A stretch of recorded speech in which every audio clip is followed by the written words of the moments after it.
at the very least, until they start rebuilding.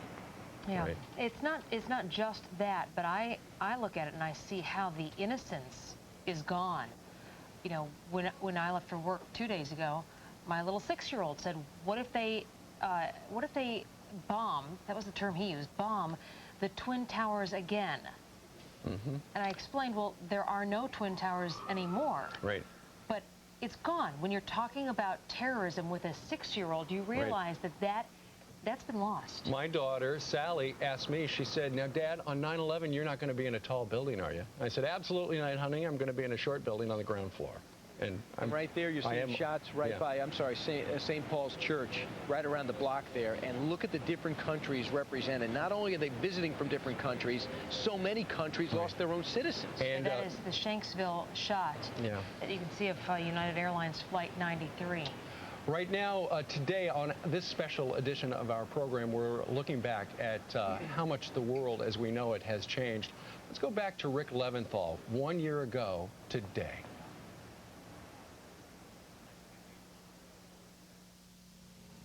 We're on Church Street. We're not sure what happened. There's been a huge explosion. Everyone's running for their lives, literally. Police, media. I see a woman pushing a baby carriage. Here comes the smoke. Here comes the smoke. Go ahead, Rick. It's unclear what happened, if the tower collapsed or what, but I think we better get out of this mess, dude.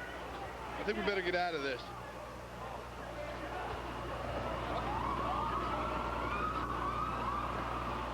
Rick and our crew, the lucky ones, the number of people working for media companies on top of the buildings. Running the transmitters. They were lost. Rick Leventhal joins us now from Ground Zero. Rick, you know, we see that that wave of dust a lot, you know, when people are talking about what happened. You see it, but, you know, we didn't know what it felt like. What did it feel like? I still get chills every time I see that video, by the way. It was very unsettling, the whole event, and it felt, the smoke itself was very acrid, and it smelled bad, it tasted bad, and filled our lungs very quickly. Pat Butler, the engineer, was hacking. When we jumped in that truck to get away from that 300-foot tall cloud, we didn't know what was going to happen next. It was a very, very dark moment, and the world did turn black. The lights went out, in essence. It got very, very dark inside the truck, and we literally thought we were going to die in there. You know what, Rick? It's kind of like one of those nightmares everybody always has, where something bad is happening and you're trying to outrun it, and you can't because it's going faster than you are. Right, and we didn't know what was going on. We had no cell service. We didn't have TVs that were working at that time. We had no idea. We thought, we felt the rumble. We heard the roar. We thought perhaps the tower had fallen down and people were yelling and screaming and running at us. But we didn't know for sure, and not knowing was almost worse than knowing, because anything could have been happening. It was a horrible moment.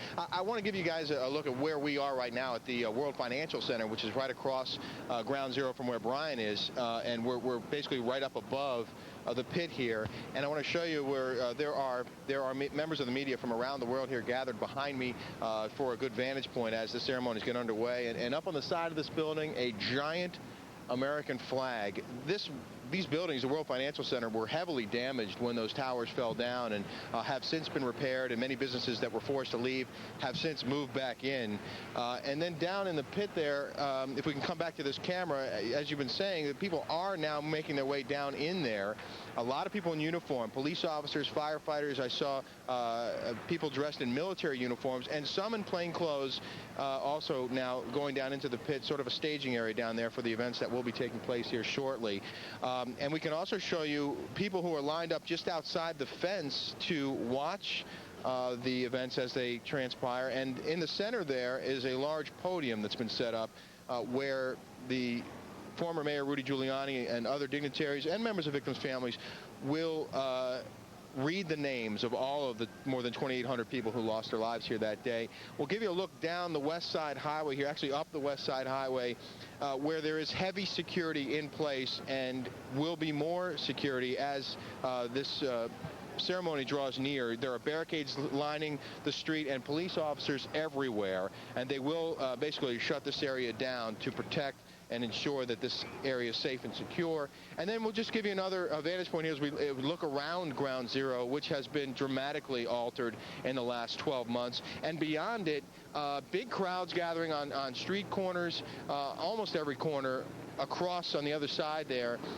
People just lining up and have been since early this morning to watch as the ceremony gets underway at about 8:47 a.m. There will be a minute of silence, and then bells will ring across the city, and then the speeches and the reading of the names will begin. Thousands expected, a very dramatic day. And, you know, Brian was talking earlier about the fires, and that's what strikes me. In the days and the weeks after those towers came down, there was just a gigantic pile of smoking rubble and steel and debris, and the fires would not go out. There was smoke down here for months after those towers came down, and the change here is simply dramatic. All right. Rick Leventhal live at Ground Zero. Well, ironically, September the 11th, 1941, is the day that they broke ground on the Pentagon. We know what happened there on September the 11th, 2001. What's going on September the 11th, 2002? Steve Centani joins us live from the Pentagon. Hey, Steve. Hi, Steve. Today we'll look back and remember here at the Pentagon to what happened 1 year ago when American Airlines Flight 77 plowed into this building. There will be a remembrance ceremony starting in just a couple of hours.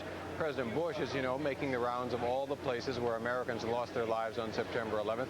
This will be his first stop, and he will speak at this ceremony surrounded by school children who will join him in the Pledge of Allegiance.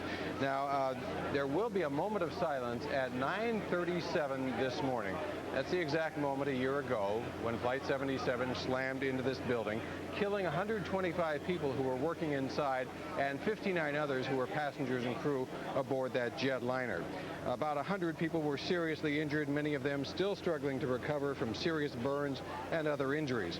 Now, those injured workers will be here today along with hundreds of family members of those who lost their lives. Now, one of the injured was Navy Lieutenant Kevin Schaefer, who suffered second and third degree burns over much of his body. He recently described those horrifying moments just after the building was hit. Flight 77, when it struck the Pentagon, it passed through the Navy Command Center.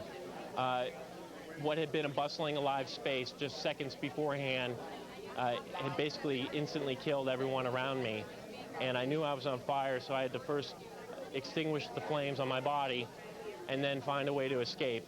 And as I crawled and climbed over the debris, I ultimately found a hole that had been blown out in the back of our space and went into a new office space, got through that, and walked outside. Now, ever since that tragic day, of course, work has continued here practically around the clock to rebuild the damaged sections of the building. It's called the Phoenix Project. It involved 3,000 workers who were determined to finish the rebuilding before this date. And in fact, they did achieve their goal. They were even ahead of schedule. The first workers started moving into that rebuild section of the Pentagon 1 month ago, and the last of them just a few days ago. Security here, of course, very tight. In fact, there are Avenger surface-to-air missiles stationed at various locations around Washington, D.C. as part of a military exercise, and the president decided just yesterday those would be armed. There will be missiles in them just in case. As we look back and remember that dark day 1 year ago, authorities here are taking no chances. Steve and Edie, back to you. All right, Steve Centani, thanks very much. You know what? Down in the corner, you can see all the stock information about the world exchanges and the S&P futures and stuff like that. For the first time in history today, the New York Stock Exchange is actually going to delay their opening. Sometimes on holidays, they get out early. They leave at 1 o'clock or something like that. This is the first time in history they're actually going to delay the opening. They opened this morning at 11 o'clock. Why 11? I think because they're going to be going to a number of memorials this morning, and they figure they can be back in their office and do some trading. So people will be able to, because a lot of those financial companies in the World Trade Center gives them the chance to go and pay their respects. Yeah. And of course, just a couple of blocks from Wall Street is Ground Zero, and that's where Brian is right now. Well, you know, guys, we've heard the stories of bravery. New York firefighters showed on 9/11, up and down. One of the heroes of that day was George Kane, a firefighter at Ladder 7 who lost his life while trying to save others. Rosemary Kane, his mom, and his older sister, Nancy. Nancy, I hope you don't mind I said older, even though you look younger. Nancy, you both rejoin us to talk about some relatively good news. You found out more information from when you first joined us in September to say, you know, what happened and talk about George. You did find out something about George's last moments. What building he was in? He was in the Marriott Hotel, and they didn't know exactly where most of the fellows from Ladder 7 were, but there were a few recoveries. One recovery was 2 days after Christmas, and then on New Year's Eve day, George was recovered with Charles Mendez. They were both recovered from the lobby of the Marriott Hotel on New Year's Eve day. And that is almost directly behind us at this moment, standing over here in the Century 21 building. Something else appeared in the New York Post that you guys had ahead of time, and I want everyone to take a look at it now. We have that shot, and we also have a picture here that was given to you. Someone took this picture, the last shot, and let's go pull this up right now. Rick, you have this? This is the last shot of Ladder 7 before they went in, and this right there is George. Who took this picture? Just a photographer who happened to be on the street that morning, and we're just, I guess, grateful that he was there to take it, because that's the final moments before they went in the building. George is a friend of mine, a tremendous guy, and I've never been to any services like I've seen the memorial service and then the funeral that followed weeks later. What has it been like for you two to go through the grief and also have to talk to over all these hundreds of people that know you and your family and George? Well, I take it as a positive thing, because as you know, George was a vital guy and he had a wonderful life. And as much as it's very heartbreaking and the pain is always there and the loss is always there and the sadness, it's just overwhelmingly sad. But I thank God that George had the life that he had, because he was a motivated person. He wanted to do things, and he got out there and he did it. He lived life to the fullest. He was very exuberant about everything. He was enthusiastic about everything. You know, I can tell by the look in your face as I'm talking. You're relating to what I'm saying. He has so much passion. I mean, he's one of these guys on the Long Island Railroad. When you see him, he doesn't just sit there, doesn't have anything to read. He'll walk up and start talking to people, and that's what he would do. But something else about George, I think that is coming out too. You're getting more and more stories about George from his fellow firefighters, some friends, nicknamed Dude. Yeah. Well, George called everybody Dude when he came onto the fire department. That was a layover from Colorado. He lived in Telluride for 3.5 years before he became a firefighter, and so when he came back to New York, he still had a little of the Colorado in him, like leaving the car keys in the car all the time, leaving his wallet on the dashboard of the car, and I kept saying to him, George, you're not in Colorado anymore, and everybody that he came across was Dude. Right. So in the firehouse, they all called him Dude. What do you expect today? I don't know.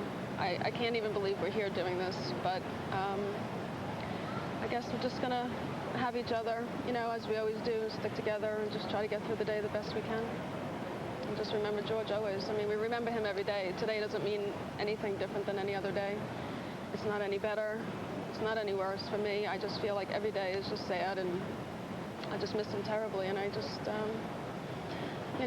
think about him all the time. So to most people, I will add this. There's a George K. Memorial Fund of High Hopes. The phone number is 860-434-1974, and there's a Massapequa High School scholarship named after him. Right. Mrs. Kane, Rosemary Kane, Nancy Neeb, thanks so much for joining us. Good luck, which should be a very emotional day. I really appreciate it. Thank you. And thank you so much. Thank you. All right, James Rosen's over in Washington, D.C. with the latest. Hey, James. Brian, good morning from the White House. President Bush has asked Americans to go about their lives today, even as his administration has placed the nation on a high terrorism alert on this grim anniversary. The first official observance of this anniversary came at midnight last night with the lowering to half-staff of the American flag that flies over the White House. That act, of course, and all the others we will see today, commemorate the hijacking of 4 commercial airliners on this day last year. Planes the hijackers then crashed into the World Trade Center, the Pentagon, and a Pennsylvania field, killing an estimated 3,000 people. As for President Bush, he will observe this anniversary by appearing at all 3 of those crash sites, and he will cap the day with a primetime address to the nation from Ellis Island. You're watching him appear yesterday at the Afghan embassy in Washington. Today will mark the president's first visit ever to the Shanksville, Pennsylvania crash site. His official day begins later this hour with services at historic St. John's Church, located just across the street from the White House. Throughout the day, the president will be joined joined by the First Lady. In his remarks at the Afghan embassy yesterday, Mr. Bush said he knows today will be, quote, a hard day for a lot of Americans. It's going to be a day of tears and a day of prayer, a day of national resolve. It also needs to be a day in which we confirm the values which make us unique and great. Yesterday afternoon, the Bush administration, through the Attorney General and the Homeland Security Director, announced it was raising the terrorism alert status one level from elevated to high. This marked the first such escalation since the terrorism alert status system was created last March in the wake of last year's attacks. President Bush said that one reason behind this move was because intelligence officials were picking up threats that were very similar to what they were hearing 1 year ago at this time. We have no specific threat to America, but we're taking everything seriously, obviously, and so therefore we have gone to a different level of concern, different threat level, which means our government will be providing extra security at key facilities, and that will be increasing surveillance. We'll do everything we can to protect the American people, and Americans need to go about their lives. As visible as President Bush will be today, Vice President Cheney will be mostly unseen. He has been moved to a secure, undisclosed location. He spent Monday night there and last night there. However, Mr. Cheney will take part in the moment of silence observed on the White House South Lawn today at 8:46 a.m., marking the moment of first impact at the World Trade Center 1 year ago. Now, as large as today's anniversary and related events loom in American consciousness, today is nonetheless a day that is largely geared towards remembering the past, if the recent past. Tomorrow, when President Bush addresses the United Nations General Assembly in New York, it will be a day largely geared toward the future and a possible war in which young Americans may once again have to make the ultimate sacrifice for freedom. Reporting live from the White House, James Rosen, Fox News. Now back to Edie and Steve in New York. Thank you very much, James. And we should also remember the men and women around the world defending the United States at this hour. And a number of them giving their lives in this war on terror as a result of 9/11. Well, just after 10 o'clock this morning, a bell will toll in Shanksville, Pennsylvania, to honor the passengers who died aboard Flight 93 in an act of bravery and courage. Bridget Quinn is live at the site. Edie and Steve, that's right. The bell will toll at 10 after 10, and then at 9:30 Eastern, that's actually when the memorial service called A Time for Honor, A Time for Hope begins. The president, as you might have heard James Rosen mention just a moment ago, will be arriving at about 12:30. He and the First Lady will not be making any remarks. They're here merely to lay a wreath at the crash site itself. With me right now is George Yanishek, Flight 93 Information Officer. We have the president here. We have the keynote address by Tom Ridge, but what we really have is so many people converging on this tiny, tiny town today. Actually, the town of Shanksville in Somerset County, Pennsylvania, has a population of about 250 people. When you take a look at that and you realize that approximately 30,000 people are expected to converge today for the 9:30 a.m. memorial service, it's pretty amazing to get your arms around the amount of love that is pouring out from this community, from our state, from our country today. And George, we've seen a lot of that love right behind us. This is the temporary memorial set up behind us. People have just been coming by really in droves, sometimes 1,000 people per weekend stopping by just to have some sort of tribute to the heroes. It's totally amazing. I don't know if you've gotten to see it up close and personal, but there are messages from individuals and families. I'll hand you now back to the studio. Jane, thank you very much. Well, I can hear drums and bagpipes playing at the foot of the building from where I'm. The families who lost loved ones. Blessed with some an hour or so's time. Continuing coverage of all the day's events, of course, on the BBC. But for now, back to London. Thank you, Jane. You're watching BBC World. I'm Nisha Pillay. Around the world, people have been commemorating the first anniversary of September the 11th in different ways. Choirs in New Zealand began singing the Rolling Requiem, which was then taken up in Australia before moving around the rest of the world. I've read some of them, and they really... Well before most Americans were waking up. At the embassy in Japan, a US Navy band played the national anthem at a ceremony to mark the occasion and Japanese solidarity with the American people. Buddhists outside the embassy meanwhile dedicated their prayers to peace. A maple tree was planted to symbolize hope for the future. In Australia, flags on Sydney's Harbour Bridge flew at half-mast. Further north at Surfers Paradise, hundreds of emergency workers and lifesavers formed a giant stars and stripes on the beach. In New Zealand, choirs in Auckland and Wellington began a worldwide commemoration of the anniversary by singing Mozart's Requiem.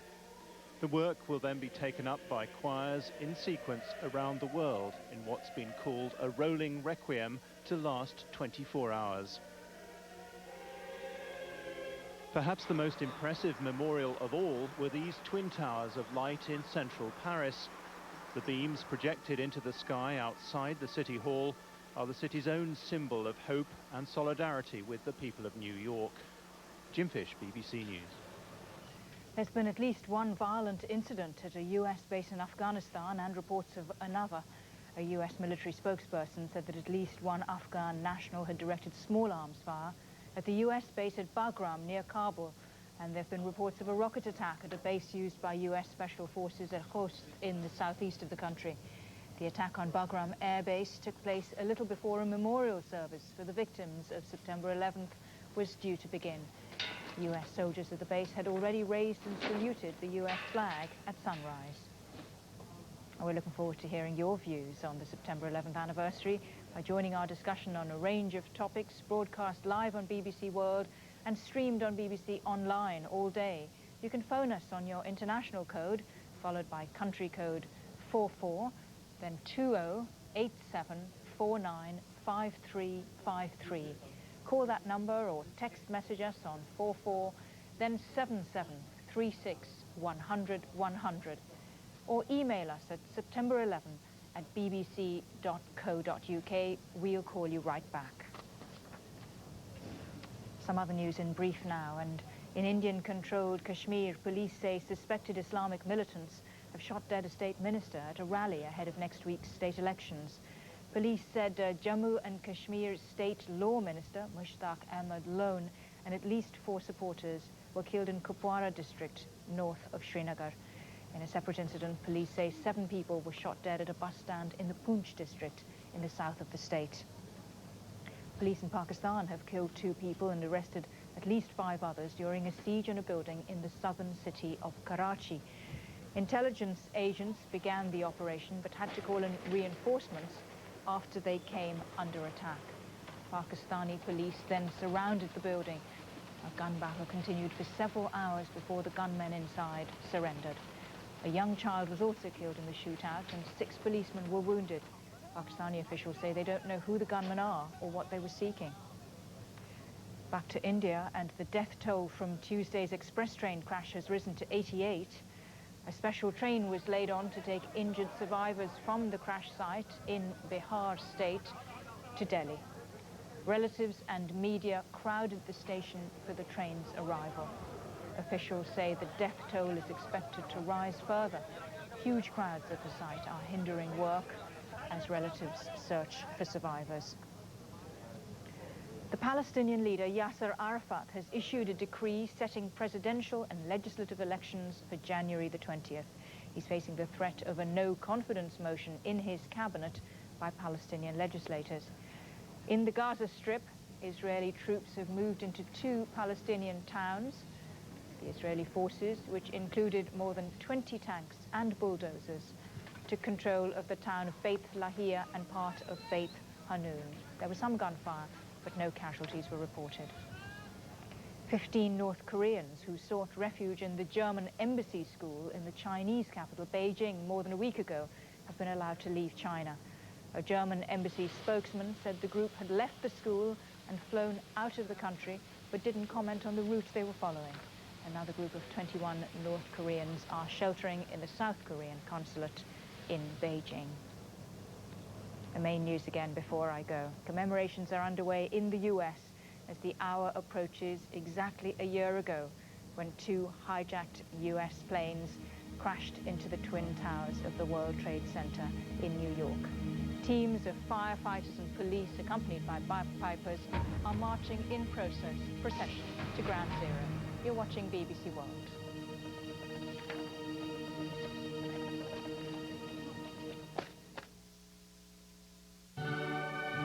BBC America presents an encore performance of the last night of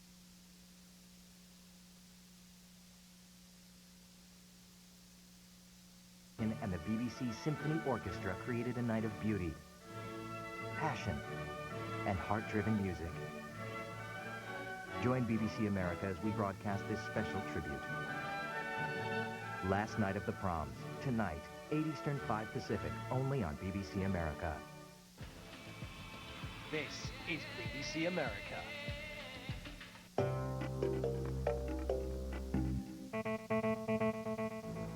As I was almost close to the second building, a police van drove in. As the officers are telling us to move back, this building flared up and started to collapse. We had this big shadow of debris just coming down the street. I ran about 2 to 3 blocks to a business that the doors were open. As the debris was coming down the street, there was this shadow, and it felt like it took forever. So I did this sequence of this shadow just coming and everything getting darker, and then the stuff hitting the ground, and then this quiet.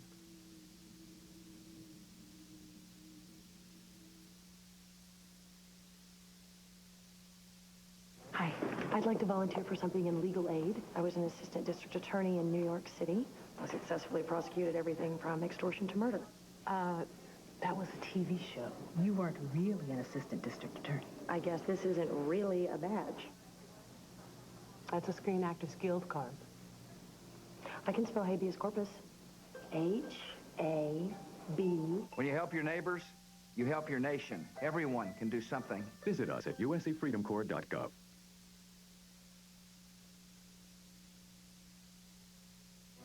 I don't care if it upsets people what I say, I just don't want it to be unfair. Being wrong is the biggest sin of them all. The more I've seen, the more it hurts. I feel that it's a voice of reason and honesty in a world that doesn't have enough reason and honesty in it.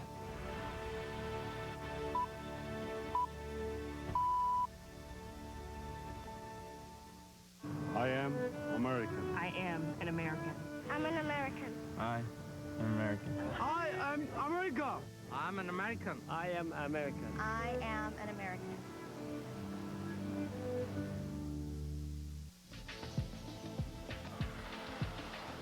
This is BBC America.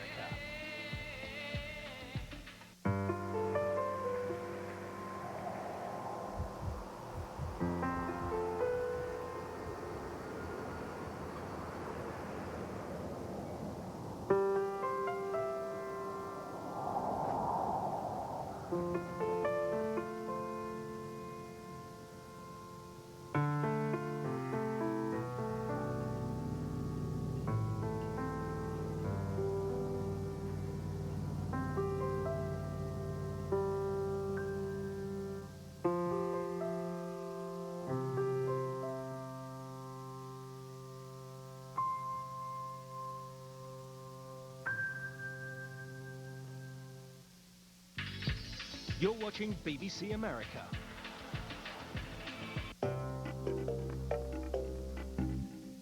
This is about 3 in the afternoon, and they're arresting the deli man. Everyone knew that he was of Arab descent, and somebody said this man had been happy that the World Trade Center had been attacked.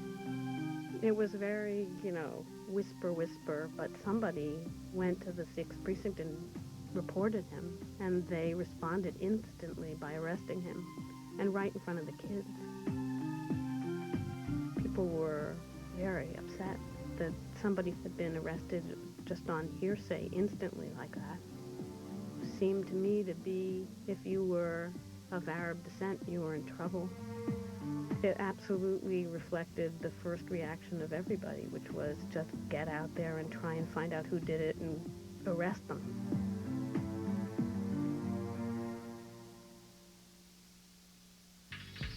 We now return to BBC World News.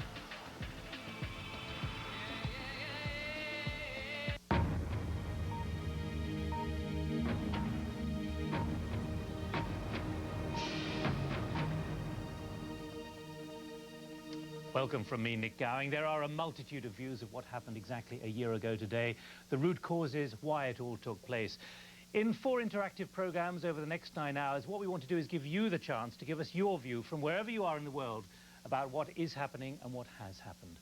I'm joined in the studio for this first discussion on America and the Muslim world by Bonnie Greer, the American broadcaster and writer, and also by Inayat Banglawala from the Muslim Council of Great Britain.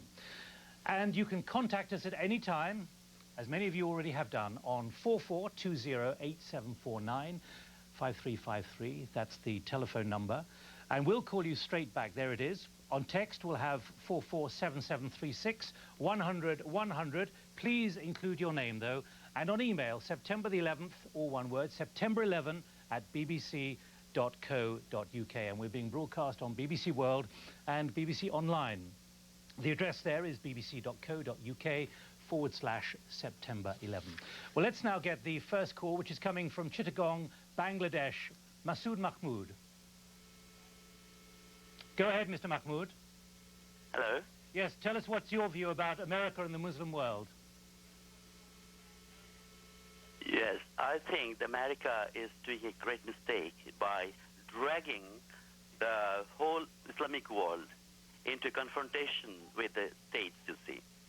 This is my first view, that America should understand that fundamentalism and Islam are not the same thing. Thank you, because Bonnie. Fundamentalism is it's an attitude, it's a mentality, you see, which can even exist outside religion, you see. All right, Mr. Mahmood, thank you. Let me pick that up with Bonnie first. Yeah, I agree with that 100%. I mean, the American government has not actually sectioned out Islam and the war on terrorism. It's not really the same thing. So I agree with that 100%, really. And Inayat?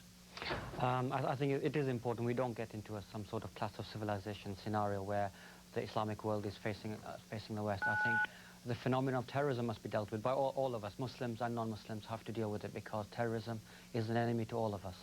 But he's making the point that it appears America is waging war on the Islamic world. Do you agree? Well, that's what it appears. That isn't actually the case. But because the American administration is not constantly hitting home the fact that this is not happening, it does get meshed and smirched. And if I were Muslim, I'd be very paranoid, to be honest. And Inayat, yesterday, President Bush outside the Afghan embassy in Washington said, our enemy is a radical network of terrorists, not Muslims. Do you, from the Muslim world, believe that?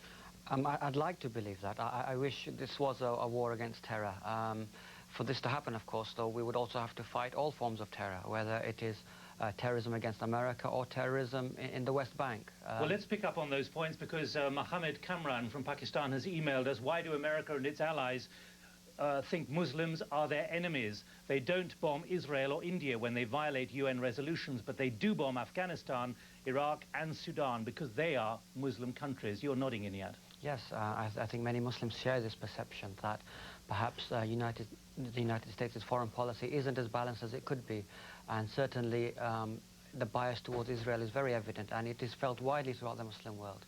I think if by America becoming more balanced in its foreign policy, I think many Muslims would look favorably towards the United States. I mean, I agree with the question, but I would like to throw out something else to the Muslim world, and a friendly question. Why do we not see a kind of united front from the powers that be to stand up to some of these really, frankly, maniacs who have nothing to do with Islam, but who are acting in the name of Islam? I mean, that is something that's very important as well. Right, well, let's pick up on this. American policy being the cause of all the terrorist problems. Mr. Mayo from Bucharest in Romania. Yes, hi, how are you? Very well. Now give us your view, please. Yes, well, my view is about the last 50 or more than 50 years, we had the feeling that we are the victims of the American terrorism in the area, and right now we are all feeling sorry for the victims on America after after the impact of the September 11th.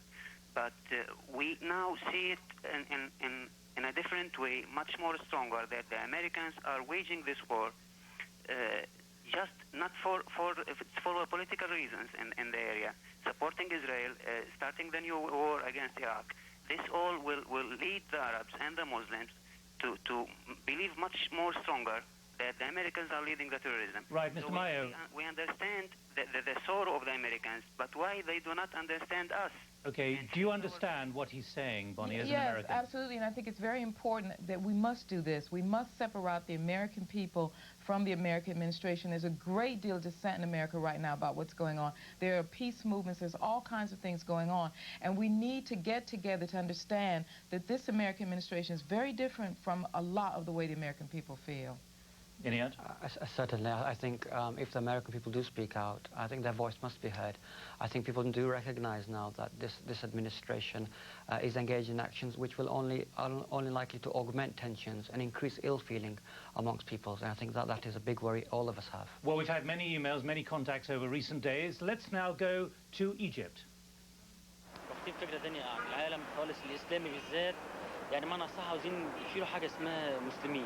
Their perception of Islam is wrong. They want to wipe Muslims from the world, but this won't do them any good. They only think of themselves as the superpower. They don't like others. They're biased towards Israel and try to find a pretext for attacking Arab and Muslim nations, like they did to Afghanistan and now to Iraq. Well, let's pick up, going from Egypt to Sweden, to Ivan Kaysen. What's your point, Mr. Kaysen? Morning or afternoon. For me, it's quite amazing that the Arab world, let's call it that way, every second person can stand up and scream hate and everything possible against the Americans. But the moment that somebody come and say anything anti-American or anti-Arab, then he or she is completely wrong.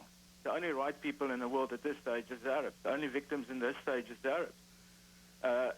Why not back up from the Arab side for a moment and say, let's give peace a chance, and let's give everybody else a chance, and forget about pointing fingers at Americans and Americans only. Okay, Mr. Kaysen, thank you. What do you think about that? In other words, a change of the mindset here. I think it's a little difficult. You know, when, for example, if you are a refugee in a Palestinian refugee camp, you're seeing American fighter planes piloted by Israelis coming towards you, dropping American bombs on you. I think you're not going to think too favorably of America. And I think first we must root out the causes which are leading people towards terrorism. I think that is the crucial need of the hour. Well, let's pick up on that point with Hazel McLaughlin, who's phoning us from Nassau in the Bahamas. Yes, hello. Hello. Go ahead with your point, please. Yes, I think it's vitally important that the world stand together at this time. After September the 11th last year, the world united behind America in a way no one could have thought possible before.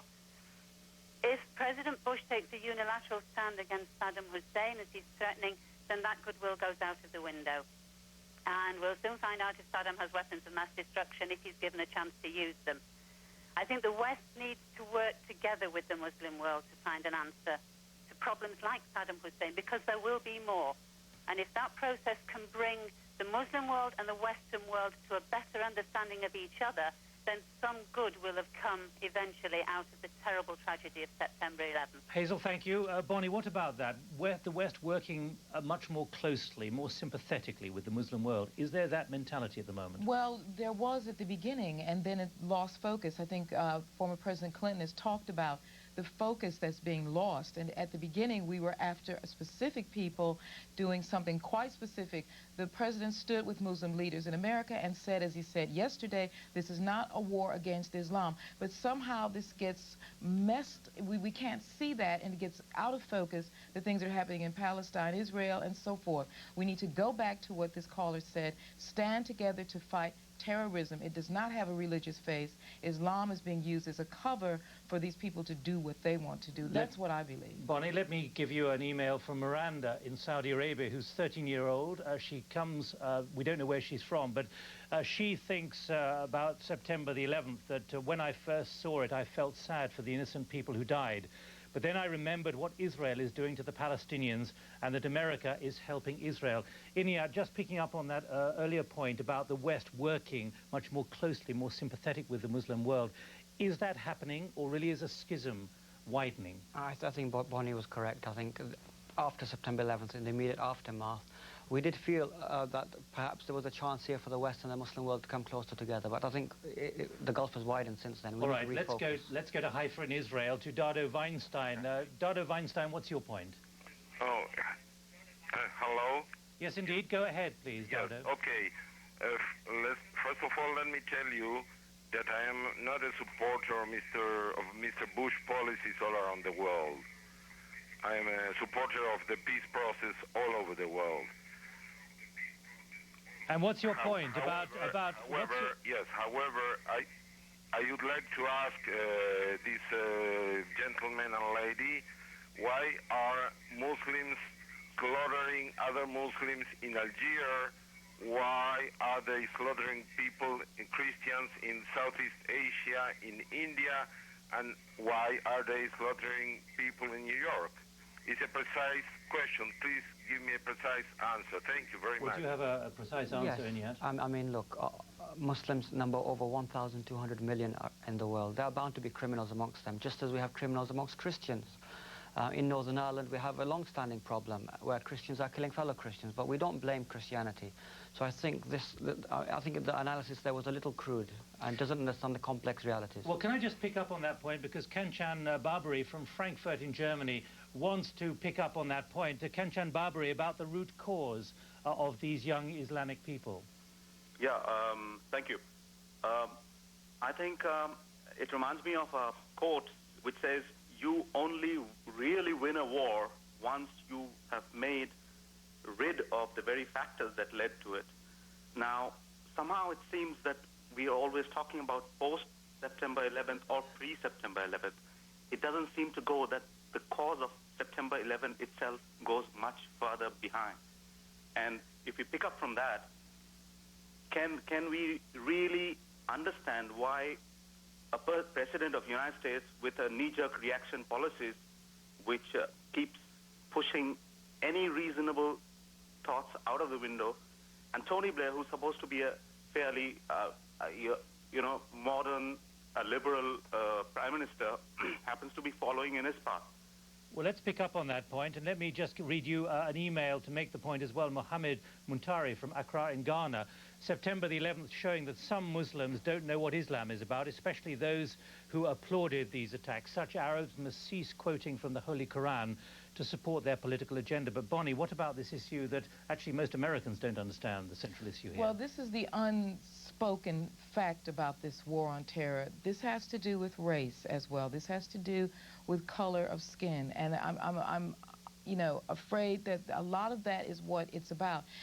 When it was said that, why haven't Christians been denigrated because of World War II, all the things that have been done by Christians, and it's not Christians who do it, but suddenly it's all of Islam. There's a lot of the color issue involved, and I think that gets wrapped up in some of the stuff that we're talking about here. No one talks about that, but that's very much part of it. And ethnic minority communities in America are saying that about this war on terror, but they're not being listened to. Well, let's now pick up with a bit of video from another of our viewers in Pakistan. Without having evidences, strong evidences, they have started a campaign against Muslims, calling them activists. The problem is that whenever there's something happens or a Muslim does something, it is specified that a Muslim has done this. But whenever a non-Muslim does this, it is only specified that a person has done this. So this is a biasness which has created a sort of a hatred for the non-Muslims in the Muslims. Inia, this is a problem, isn't it? The perception in Muslim minds about what America has done. Is there an understanding of why America feels under threat at the moment? I think in the Muslim world, initially there was enormous sympathy, for what occurred on September 11th. all Muslim scholars throughout the world condemn what occurred. But because of certain policies, people find it difficult to prolong that sympathy. If the United States, with its threats against Iraq, with its overthrow of the Taliban, which is a government in Afghanistan, remember what we did, we overthrew a sovereign government in Afghanistan. These kinds of actions are creating ill feeling, and rather than eradicating terror, the fear must really be that we are only adding to that possibility of more terror arising in future. Bonnie. Well, America, you know, my country is using terms like regime change, which really is basically overthrow. I hate those sort of jargon expressions, and I think that it is very, very important for us to really understand how the Muslim world is looking at the West, and to take that understanding and work toward coming together to fight a common enemy, which is terrorism, and terrorism does not have a religion. Well, let me read from Sayed Niaz Ahmed, who's emailed us from Saudi Arabia. He said, September is a wake-up call. When will the US people realize that the hate they face worldwide is because of US interference abroad? People overseas have nothing against Americans as individuals. Is that understood in America? No, mainly because Americans don't know anything about the rest of the world. I mean, we're a very isolated country. And I went back to make a film 7 weeks after September the 11th, thinking that in America there was going to be lots of discussion and dialogue about what was going on, but there wasn't. So that's the largest phenomenon, is that Americans do not know anything about the rest of the world, and we're very isolated. Right, Bonnie, let's now move straight to Egypt to hear another voice from there. I think that the Americans' way with the Islamic countries, it's totally unfair, and it's only out of fear that Americans fear that the Islamic empire could come up from all around the world. Like they feared from the Soviet Union, they're fearing from the Islamic power. That's why I think they've taken advantage to do so against the Islamic people. With that view from Egypt, let's now go direct to Florida in the United States, where it's early morning, to Fred Carlson. Fred Carlson, welcome to the program. What's your view? Well, we have thought about this extensively throughout the last year. We hear all kinds of views, but mainly Americans feel that this was the same kind of a wake-up call as the bombing of Pearl Harbor, where 5,000 people were killed. And it's to most Americans, I mean most Americans, the murder on September 11th was a wake-up call that the radical Muslim community, exemplified by the fringe element of Osama bin Laden and a lot of other far-left people in that group, were at war with America and with the civilized world. All right, Fred, thank you very much. We've got that. Bonnie. Fred, can I just ask a question? Two things that you said. First of all, the word civilized, and I think that we need to understand that that kind of word is an insult and a provocation to the Islamic world, because that implies they are uncivilized. The second thing is that we cannot really, we have to proceed in the world now. This is not 1941. We have to proceed in the world now knowing that we are a part of the world, knowing that in our country is a melting pot, and bring that feeling and that knowledge out to the rest of the world, to let the rest of the world know that we do understand what is going on. We have to take the time to do that. Do you think that the perceptions have changed in the United States for the better or the worse? So certainly the evidence we're seeing on the ground, people are becoming more questioning of their government, and that is a healthy sign, actually. As long as people keep questioning their government, keep taking their government to task, that's healthy for democracy, and hopefully it'll help change their policies. Well, look, let me give you an email from Ryan. No details, no further details. In the United States, he says that the U.S. has changed. It's now more aware of its vulnerabilities. But the majority of Americans continue to be ignorant about the root cause of anti-American sentiment. The truth is Muslims and Christians have been fighting for thousands of years. Let me just remind you that you too can contact us over the next few hours by calling 4420-8749, 5353, there it is. We'll call you straight back if you call us. By text message 447736 100 100, and please do include your name, otherwise we won't bother to take your message. And thirdly, September 11 at bbc.co.uk. That is the email address. Now, another email from Pakistan from Sulaiman Lalani. He says the world must understand the difference between Islam and Muslims. An act of a Muslim, like the 9/11 attacks, is not necessarily an Islamic act. To put the blame for such a thing squarely on the Islamic world is not right. Do you agree? Absolutely. I mean, bin Laden and those actions of September 11th were condemned throughout the Muslim world by the highest Islamic authorities. Even, for example, countries like Iran and Libya, two countries which are not on friendly terms with the United States, even they condemned those attacks. So we should not take the actions of a fringe to be representative of the majority. What about the madrasas in Pakistan and the more radical parts of Islam there? The madrasa only means a school. They teach the Quran. I mean, if they were to teach killing innocent people, that's one thing. But I do not believe they do that. I mean, this is absolutely forbidden. Let's go to Upper Galilee, to Melvin Simmons. What's your point, Melvin? Hi, Mr. Galley. Yeah, my point is that I'm very sad that so many people, including the gentleman in your studio, use September the 11th for their own agendas. You know, whether it's Kashmir or Palestine or Chechnya or the dispossessed, they all jump on it for their own agendas. When in fact, the extremists themselves have told us that the reason they do what they do and the reason that they hate America is to protect their culture from the satanic Americans. Right, you've made your point. Their children. You've made your point, Melvin. Let Inayat to come back at you. I think the gentleman is 100% wrong. I mean, if we remember, even from bin Laden's own words, he says, no American mother will sleep safely. I swear by God, no American mother will sleep safely until the mothers in Palestine are allowed to sleep safely. So we need to understand the motivations that are international. We shouldn't think that these people are just hell-bent on killing innocent people for no reason. There is a political motivation there. Melvin, you're 100% wrong. No, can I answer that? Please do. Well, actually, I'm afraid the gentleman's wrong. Bin Laden himself stressed on tape the need to expel all Westerners from all Arabia. Now, the Egypt Cairo editor of the Cairo Times said that bin Laden has never been concerned with the Palestinian issue. Only since September the 11th he's taken advantage of the issue for his own ends. But I think what we must do in the West, is that we must isolate Osama bin Laden. We must isolate those people who adhere to his philosophy, and we must actually begin to unpick this and work from it, and because it's a much more complex issue. I hear what you're saying, but we need, and you were the one who was bringing out Osama bin Laden.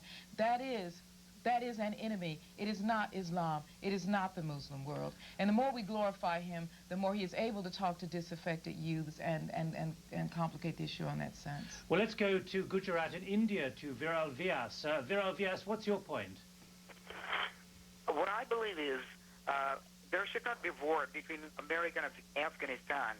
Instead, they should try to find out some other way to retaliate, you know. Because we saw that most of the innocent people died in the war. Instead, they should try to find out Osama bin Laden, you know. What about the fact that there could have been another way rather than hitting the Taliban in Afghanistan? In other words, being more patient? Well, I think that that's true. I do not like the idea, as much as I detest and hated the Taliban, to actually go into a sovereign country and overthrow a government. That isn't the way. That is not a Western liberal value. The fact that we did that, I think, set up a very, very, very dangerous precedent, and in fact makes the United States of America, in that sense, the most dangerous country in the world. So in that sense, I think that, yes, we did have another chance. We still have another way of doing this, and that's through the United Nations and other supranational organizations.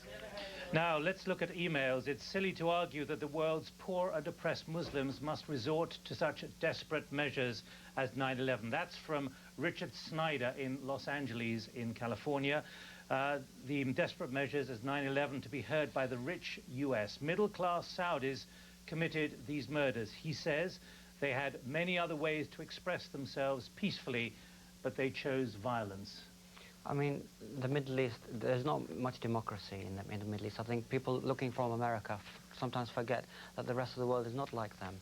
These countries do not allow political expression. Right, Inayat, at that point I have to stop you. And Bonnie, thanks for joining us. That's the first of 4 programs. The next is at 15:30 GMT. Join us again then.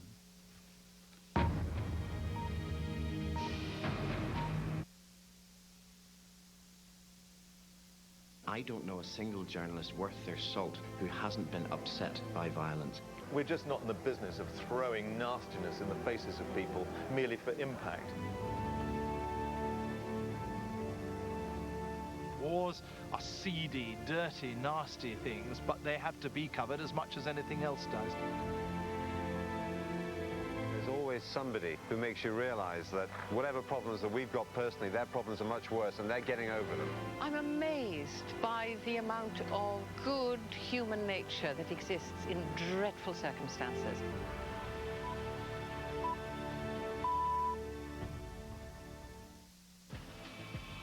This is BBC America.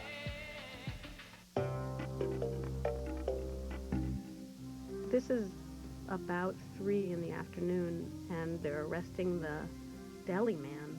Everyone knew that he was of Arab descent, and somebody said this man had been happy that the World Trade Center had been attacked.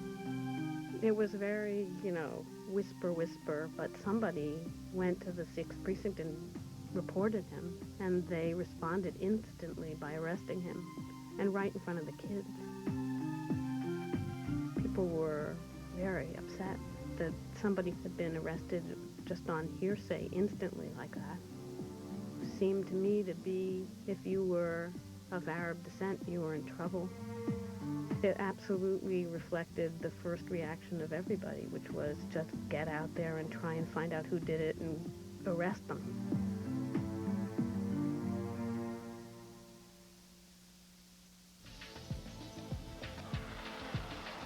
This is BBC America. I am American. I am an American. I'm an American. I am American. I am America. I'm an American. I am American. I am an American. We now return to BBC World News.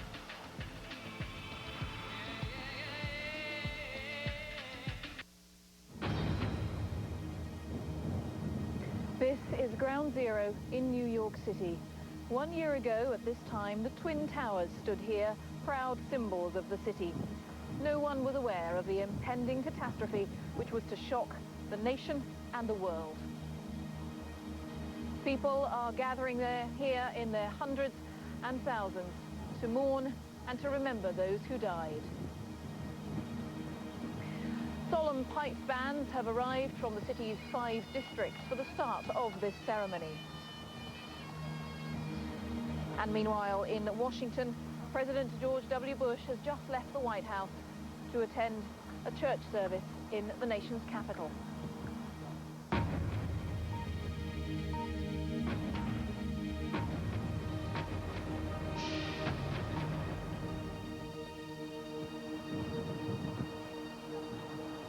Well, for many people, it's hard to believe that it is almost now exactly 1 year since the worst terrorist atrocity to befall the United States. Approximately 3,000 people lost their lives, and it began here in New York City at Ground Zero. At 8:46 in the morning, a plane crashed into the North Tower of the World Trade Center, sparking off that day's chain of events. Well, many people, many New Yorkers in particular, have agonized as to how exactly to spend today, whether to come here, whether to mark the ceremony, or whether simply to spend the day with family and friends. In just 40 minutes' time or so, the ceremony will begin behind me here at Ground Zero itself to mark the impact of that first plane hitting. The ceremony will begin with 1 minute's silence to remember that exact moment. And that moment of silence will mark the beginning of special events here across the United States. Let's look back at the events of September the 11th. It was rush hour in New York City when the first hijacked plane hit the North Tower of the World Trade Center. Less than 20 minutes later, a second plane smashed into the South Tower. Attention then switched briefly to Washington when a third plane struck the Pentagon. And then the fourth plane crashed, brought down by passengers who tackled the hijackers. It landed near Shanksville, 80 miles southeast of Pittsburgh. 1 hour after the South Tower was hit, it collapsed. Thousands of people, including many members of the rescue services, were trapped inside. The North Tower collapsed half an hour later. 2,801 people died in New York from 83 different countries. Let's just take a look at the scene down behind me now at Ground Zero itself, where the Twin Towers once stood. Well, the site there that you see in the middle of your picture has become called by many of the families, it's called the footprints, the area of land where the Twin Towers once stood. If you can see the buildings behind, the Twin Towers were twice the height of those buildings, just giving some sense of the sheer extent to which those two towers dominated this skyline. Well, you can also see the thousands of people who are still gathering all the time, about 40 minutes to go until this ceremony starts. And what we've seen so far here this morning in New York is 5 pipe bands progressing down here to Ground Zero. They've marched, some of them starting as early as 1 o'clock in the morning. They've marched playing in relay and marching to get here to Ground Zero for the start of this ceremony. Well, my colleague Hugh Edwards has been taking a look at the day's preparations.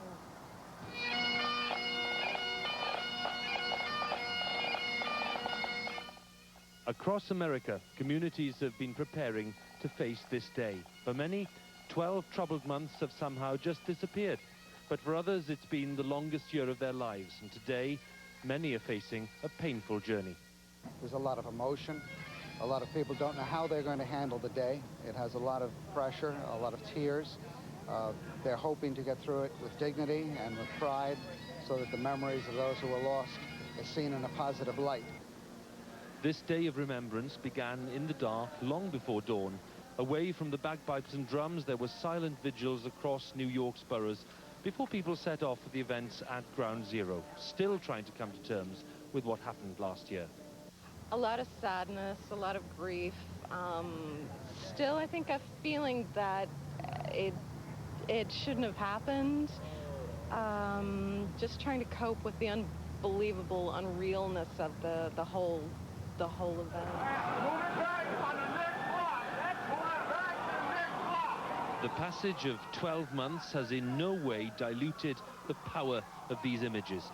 And the simple facts of what happened on that day 1 year ago will always terrify. Over 3,000 people lost their lives in New York, in Washington, and in Pennsylvania. Hundreds of firefighters were among them. And still families search for news, any news, of what happened to their loved ones on that sunny morning. The biggest terrorist attack in history has changed America, and it's changed the attitudes of its people, as the full horror of Ground Zero forced the nation to ask itself many questions. Today, Ground Zero is a very different place, and America is too, as the world awaits the full impact of this country's war on terror. This will be the setting very shortly for the day's solemn ceremonies to begin, as families of the victims for the first time make the journey to the deepest level of Ground Zero. At the same time, in Washington, they'll be preparing to remember those lost in the attack on the Pentagon, and President Bush will be attending the ceremony there. The day's third major act of remembrance will take place in Pennsylvania, where one of the hijacked planes came down well short of its intended target, thanks to the courage of its passengers in taking on the hijackers. I'm very happy that President Bush is coming here today to talk with us. I'm very happy to be able to sit and commune with the other families of Flight 93. And all this as America is placed on the highest alert, deploying anti-aircraft missiles around Washington, closing embassies across Asia, and as dawn breaks over Ground Zero this morning, further appeals are made to nervous Americans to be on guard at home and abroad. And the day and Well, there are ceremonies taking place, of course, across the world. The majority of those who died here 1 year ago were Americans, but 83 nationalities, as we've heard, were affected in all. So ceremonies in many parts of the world. A large number of ceremonies and remembrances, of course, taking place in Britain. Many Britons were killed in the events. We've seen commemorations at the US Embassy in central London. And also a ceremony, the key ceremonial, if you like, for the day in Britain will be at St. Paul's Cathedral. And just in the last few minutes, the Prince of Wales and his son, Prince Harry, have arrived at St. Paul's for that special service. St. Paul's will be packed out with families, people who lost their loved ones, lost friends and relatives, and of course politicians and dignitaries, the leaders of all the main political parties, the Prime Minister. And that ceremony gets underway shortly. And our correspondent Andrew Burrows takes a look now at the day's events in Britain.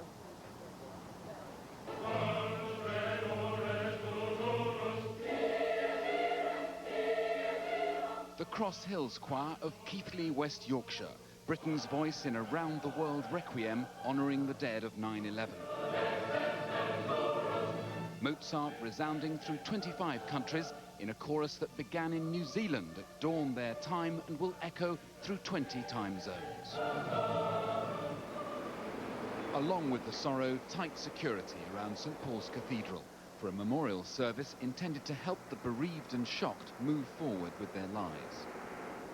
Remember all through the pain, but don't let that dominate you. At the end of the day, go out with a degree of hope and confidence in your heart, because that's what the victims would have actually wanted you to do. The Prime Minister will be among mourners observing a minute's silence and witnessing the lighting of special candles marking the exact moment the first of the Twin Towers was hit.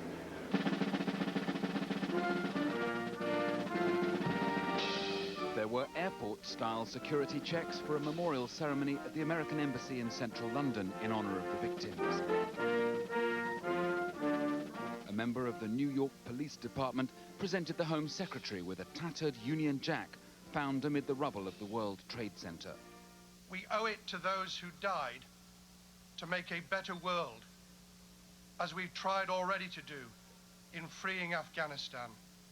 And we owe it to ourselves to have the courage to face down those who would take away our safety and security and would undermine our democracy. Elsewhere in Hale in Cornwall, a resident, Rick Rescorla, who died rescuing people from the towers, was honoured with the Cornish flag. While in Liverpool, a huge light was hoisted up the Liver Tower, ready to shine a beacon of hope 11 miles into the night sky. And at RAF Fairford, 424 Squadron assembled at dawn to remember the dead. A flame will be guarded throughout the day as a mark of respect. Andrew Burrows, BBC News. Well, the ceremony at St. Paul's Cathedral is just getting underway. Let's talk to our correspondent there, Anita McVeigh. Anita, what's happening at the moment? Jane, as you mentioned just a few moments ago, Prince Charles, accompanied by Prince Harry, arrived here at St. Paul's Cathedral. They walked up to the Great West Gate where the Bishop of London met them. And Prince Charles and Prince Harry will be speaking privately to some of the relatives of the British victims after the service. Before that, we saw the US Ambassador William Farish and his wife Sarah arrive at the Great West Gate. Mr. Farish will be reading the first lesson here today, a lesson from Isaiah, which refers to looking forward to the future out of a situation of desolation. So these readings have been chosen with great care to give a very special message to the relatives here today. And last year, on 12th of September, Mr. Farish spoke of how in the toughest of times, Britain and America always stood together. And he referred back to the Blitz 60 years ago when the dome of St. Paul stood intact above the city. And he said, if I can quote, that Britons had stood resolute then against blows delivered from the sky. He said he believed the people of his nation had the same determination to persevere.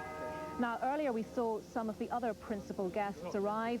The Prime Minister, Tony Blair, who's had a very busy few days, including a visit to the United States, arrived with his wife, Cherie. And we also saw Baroness Thatcher arrive, and as well as that, a former Prime Minister, John Major. And we also saw inside some members of the US Air Force, US servicemen, of course, and many other representatives from the United States here at St. Paul's today. And St. Paul's has very special connections with the American community in Britain. Every Thanksgiving Day, it's a focus for a service here for the American people. And inside the American Memorial Chapel at St. Paul's, there is a book of remembrance which lists the names of more than 200,000 US servicemen who died during the Second World War. So for all of these reasons, St. Paul's has a very special resonance for the American community in the United Kingdom. Now, as I said, Prince Charles has arrived along with his son. He'll be meeting the families afterwards. The last time he was here, it was for a much happier occasion, celebrating the golden jubilee of his mother. This time round, a much more solemn affair. And out here on the streets, thousands of people have gathered as the bell tolls. They're getting ready to listen to the service, which will be broadcast through loudspeakers, so they'll be able to hear everything that's going on inside. There are 2,000 guests inside St. Paul's Cathedral, 600 in total, representing the families and close friends of the British victims of the terrorist attacks in New York, Washington and Philadelphia. So everyone's thoughts very much with America today, with the American people, and particularly with the people, excuse me, of New York, Washington and Pennsylvania. We can now hear the organ music coming from inside the cathedral, and the service will open with the American national anthem, the Star-Spangled Banner, and it will end with God Save the Queen, representing that very special transatlantic bond which has been so much a focus since September 11th last year. The people I've spoken to this morning from the United States, all extremely grateful for the support which Britain has shown since then. Grateful for the support of the Prime Minister, his visits to America, grateful for the money which has been raised. So we'll now hand back to Jane in New York. Anita, thank you. More from St. Paul's to come, of course. But for now, let's return to events here in the United States and the Pentagon in particular. Let's talk to our correspondent there, Michelle Hussein. Michelle, what's happening where you are? Well, Jane, the seats here at the Pentagon are now filling up. You can probably hear the bands that are starting to practice. The ceremony is due to get underway in just over an hour, and by the time that it gets underway, there will be 12,000 people gathered here at the Pentagon, where 184 people died when the plane crashed into the west facade of the building just behind me, the facade that's been completely rebuilt over the course of this year. President Bush will be here. He'll be leading the people gathered here in the Pledge of Allegiance, and also there'll be a moment of silence at exactly the time of impact of the planes. 9:37 local time was when American Airlines Flight 77 crashed into the west side of this building. So President Bush will be here, and significantly, after the moment of silence, the American flag will be unfurled down this west facade, exactly where it was very soon after September the 11th last year, and where it remained through much of the initial demolition work at the site. Redirect the wind. And Michelle, just talk a little bit about the security there, because no greater security than in the nation's capital, of course.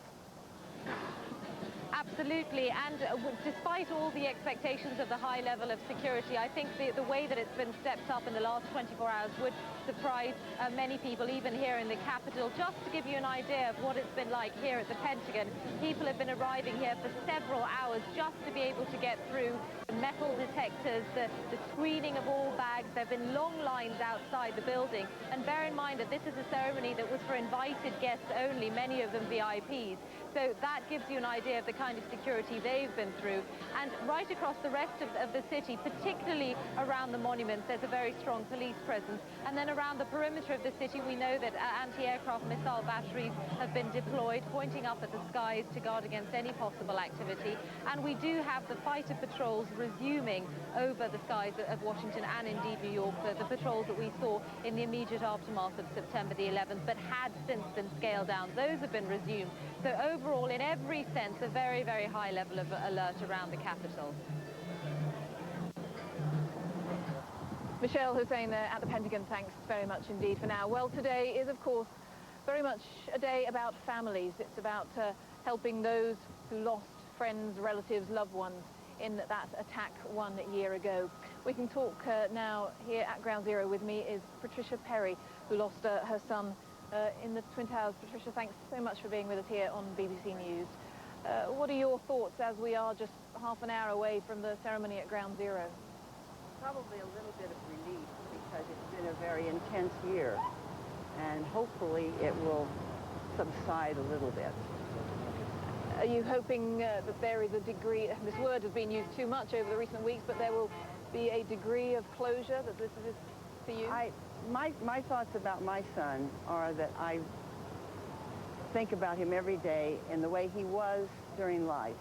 I do not think about ground zero. I do not think about what he did that day unless I talk with you about it, because it was a very small hour of his life, and the rest of his life is much more important to me.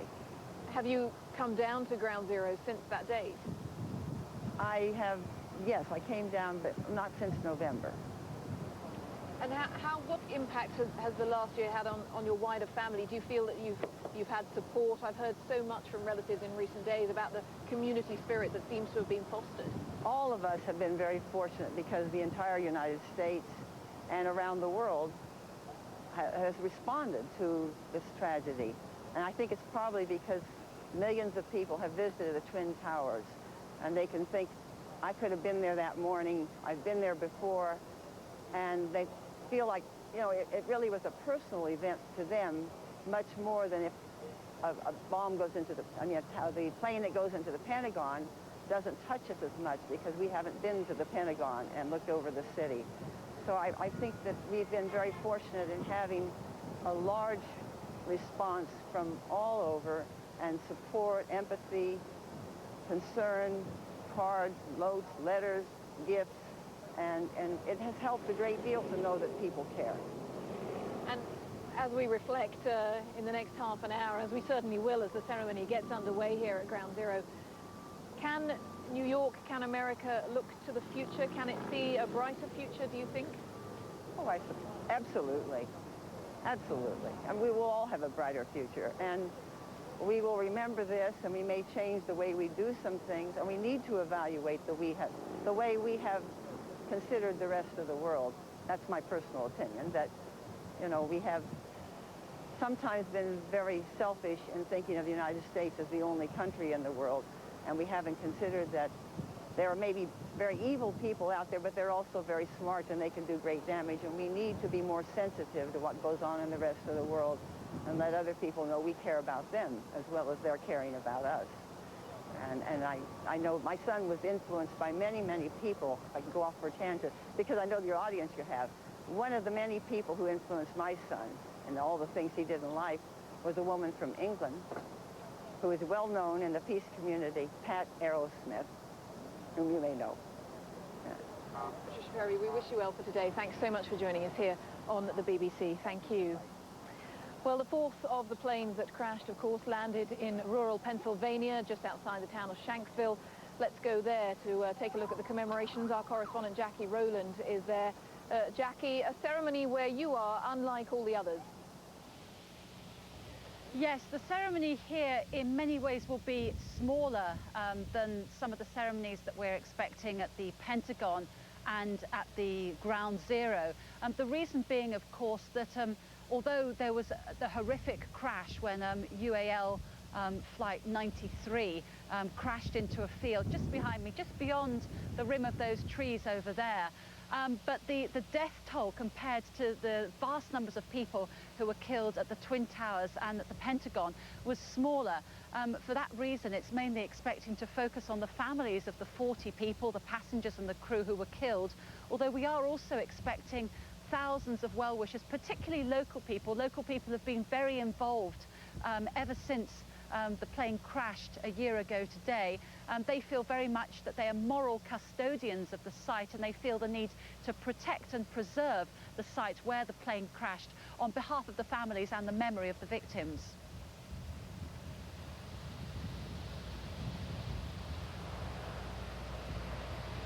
Pennsylvania. He'll be here at Ground Zero. He will address the nation later on today. Well, that's the scene there in Washington. As we've been saying, much happening around the world, particularly in Britain. Let's go back to London, go to the place that was, of course, in the immediate aftermath of September 11th last year, was the focus of so much attention, and it's where a lot of British people in America went, and a lot of American people in Britain, and a lot of where British people who wanted to show their sympathy went. The US Embassy in Grosvenor Square in central London. Our correspondent Sue Littlemore is there. Sue, what's happening where you are? Well, as you say, Jane, a year ago this place was a focus of events for people to come and express their sorrow and their grief. And so it is a year on. People have come back here, you can see behind me, I hope, to lay flowers and express their sorrow. I've been looking at some of the messages on the flowers. Someone has written, "A part of all of us was lost on that day.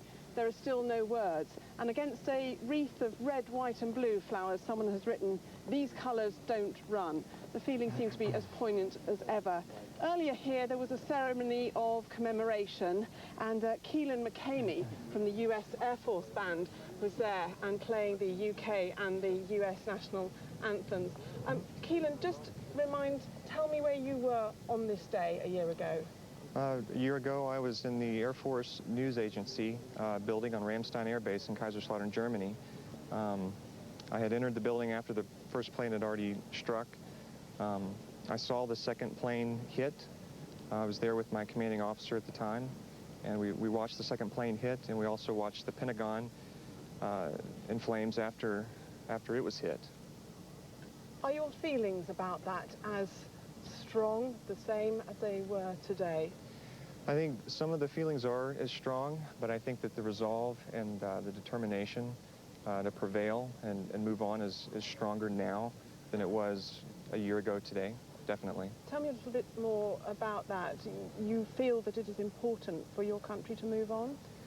Absolutely. I mean, this is, the worst terrorist attack in our country's history, and it's a very difficult thing. Today's a very difficult day, but a personal goal that I've made for myself, and I know my family's made this goal, is to focus on that resolve that Americans share and that the British share with us and all of our allies share with us.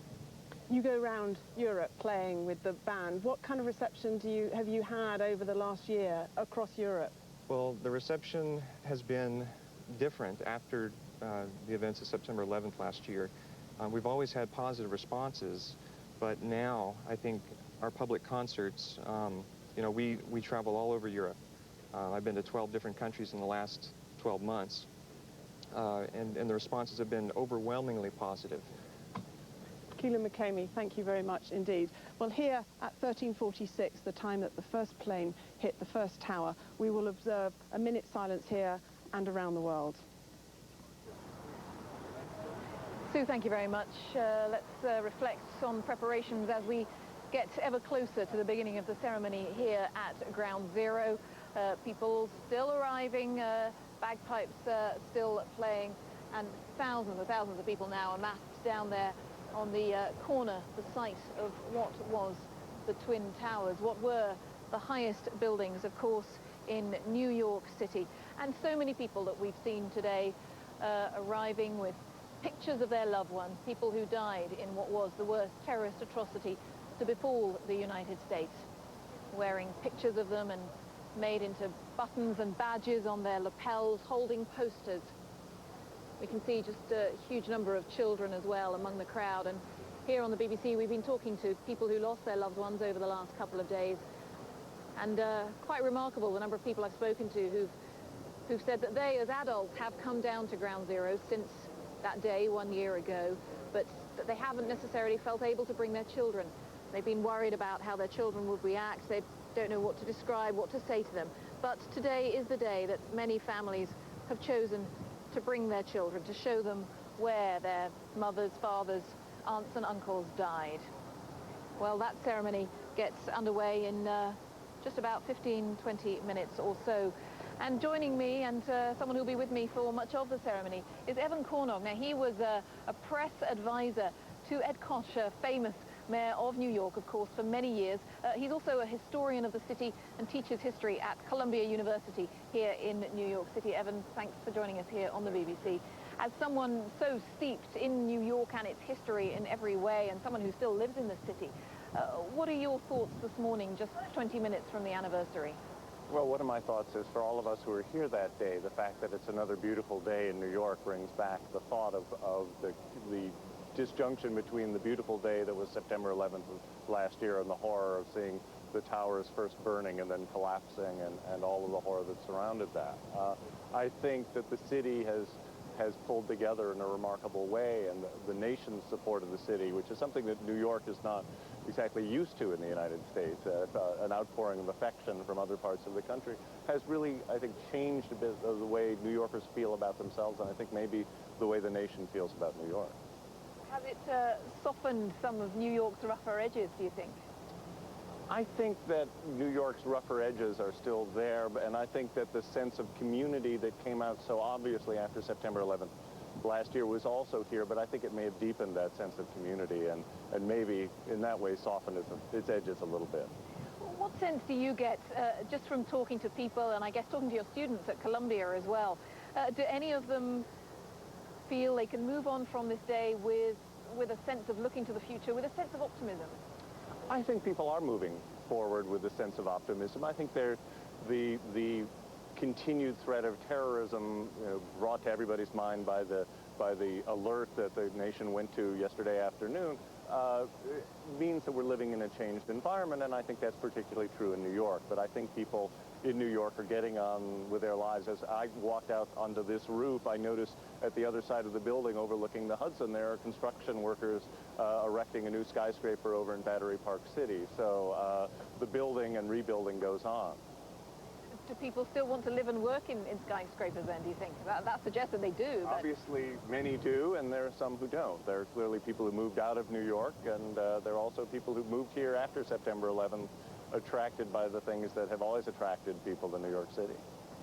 As we watch people arriving and some of the solemn processions there down to Ground Zero, do you get the sense that New Yorkers are more jittery today than perhaps they would have imagined because of these heightened terrorist alerts and the warnings that we heard yesterday from John Ashcroft? I think probably some people are more jittery today. I think one of the things that people have said to me, students and others, is how much more this anniversary is affecting them than they expected it to. We're just hearing the initial strains of Amazing Grace from down at the foot of where the Twin Towers once stood. I'm trying to quantify the number of people down there. I mean, really very many, thousands of people. We're seeing just some bagpipers there. 5 teams of bagpipers and drummers, 5 pipe bands have walked all morning to be here for this ceremony on a glorious New York morning, really extremely warm and sunny here, even though it's not even 9 o'clock in the morning. They've been walking, some of them since 1, 2 a.m. Some of them had marches as long as 19 miles to get down here to Ground Zero.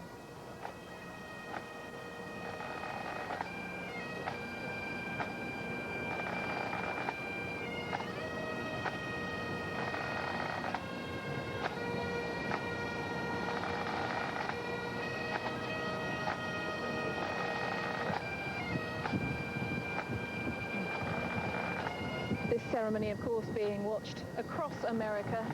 The official ceremony due to begin just now in 15 minutes' time, beginning with a 1-minute silence, of course, to mark the point at which the first plane hit the North Tower. And there we see, yet again, as the bagpipers go past, we see people holding up pictures of their relatives, their friends and loved ones who died in this attack 1 year ago today. Well, still with me, Evan Kornog from Columbia University. I'm also joined by Dr. Kerry Solkovitz, who's a psychiatrist here in the city. Thanks very much for joining us here on the BBC. It's an important ceremony today. It's important for people to remember. But are there also concerns that reliving it in this way is terribly difficult, particularly for those who lost loved ones? It is terribly difficult, but I think you're right. It is most important to remember. I think part of the process of moving on does not involve forgetting, it involves remembering. And it's remembering that allows people to go forward and to create more of a future for themselves. What experiences have you had in your profession over the course of the last year? What have New Yorkers come to you with? Well, it's hard to describe. It's been such an extraordinarily difficult year. Everybody's affected by this. Everybody is a New Yorker. And, of course, people who are most affected tend to be the people who either lost someone in the trade towers or who were there themselves. but everybody feels it. It's such a mass trauma that it enters into everybody's consciousness. And in fact, if someone talks to me without mentioning it, I'm quite concerned about that. Even now, even 1 year on? Even now. I think the vividness of the memory fades a bit, although with today here, the memories are alive again and very painful for a lot of people. I was talking to a psychiatrist yesterday who was talking about the Oklahoma City bomb. Now, that was more than 5 years ago, and he was saying that he still knew of people who were having a very tough time even all those years later, and that was a tragedy in which several hundred people died. It was terrible at the time, but in comparison to what happened here behind us, was a tiny percentage. So this will be with us all for the rest of our lives.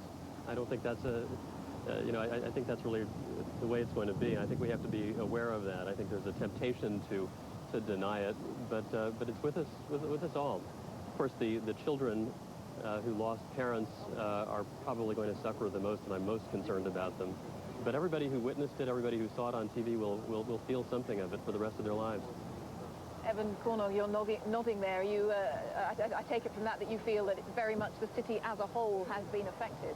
Yeah, and I think it's clearly going to be a landmark in the history of the city, and we don't know what its meaning will turn out to be as the years and decades roll forward, but this is something that will not only be remembered, I think, by all those who experienced it, but will be taught to the children of those people who died and their children for many years. So I think that's another thing that as historians have to deal with what that legacy is going to be for the country and try to come to an understanding of it. You mentioned some of the regeneration that you saw across the river. As someone who's studied and teaches the history of New York, do you have confidence that it will ultimately rebound, despite the psychological trauma that we're just talking to our friend here about, that it will rebound, it will regenerate? It has a reputation for being such a tough city. I think it's already rebounded to a tremendous extent, and I think that people, we don't know what the long-term effects are going to be on the health of the downtown business district. There are lots of debates right now going on in New York with the usual kind of New York vigorousness of debate about what is the proper replacement for the Twin Towers and how best to redevelop this area of downtown New York. But I think that, I certainly am confident that the city will bounce back. We don't know what the future holds in terms of other terrorist incidents, and that may change the equation. But New York has been here for over 400 years. It's a place that has a great resilience and has bounced back from tragedies in the past. You touched on the debate, as we might call it, about exactly what memorial should stand in that place, or what should replace the Twin Towers, if you can replace them. What's your own personal feeling? Well, I feel that it's important both to memorialize what happened and to make the best possible use of this extraordinary piece of land and surrounding area in Lower Manhattan. This is a symbol to the world of American know-how and economic might, but it's also a great work of art. I mean, you see down here great skyscrapers. Just down behind you is the Woolworth Building, which was the tallest building in the world for about 20 years, starting in 1913, and that said something to the world about New York. And I think New York has always been conscious of how it presents itself to the rest of the world, and that will be an important part of how it decides to go forward with both a memorial and the rebuilding of this area. Okay, well, we'll doubtless talk about this a little more in the hours to come. Evan and Kerry, do stay with us. Thanks very much indeed for now. Let's head down to Washington, because ceremonies underway across the country, of course, not least in the nation's capital. We can see live pictures there from Washington of the ceremony underway. We are expecting President Bush to attend. It's the first of his official ceremonies, official functions for today. This is certainly where he'll be in just a little while when we have the 1-minute silence. The President still not arrived. We did see a little earlier him leaving the White House. We saw him and his entourage. And he will be arriving there shortly, we believe, for that ceremony. And of course, later in the day, will be heading up to New York as well to visit the site of the Twin Towers and to pay his respects, as well as, of course, at the crash site there in rural Pennsylvania. My guests are still with me. We're just 10 minutes or so away from the beginning of the ceremony behind us here at Ground Zero. In fact, we can see again another of the pike bands as it makes its way down to the site, down to the footprints as they've become known. People still arriving from all angles. The traffic has now finally been stopped. We were expecting this whole area to be cordoned off to traffic quite some time ago. It has now finally died down, the traffic, and we are, of course, given the particular security fears here today, in an air exclusion zone. Only police and emergency service vehicles are allowed in the air and down in this area around Ground Zero, down in the financial district. But people still pouring into this area on foot, coming from the subways. A lot of the immediate subway stations around by Ground Zero, of course, still shut since that day 1 year ago. But they've made their way down here. And what's quite remarkable really about the crowds is just the silence, just broken occasionally by a drum or a bagpipe.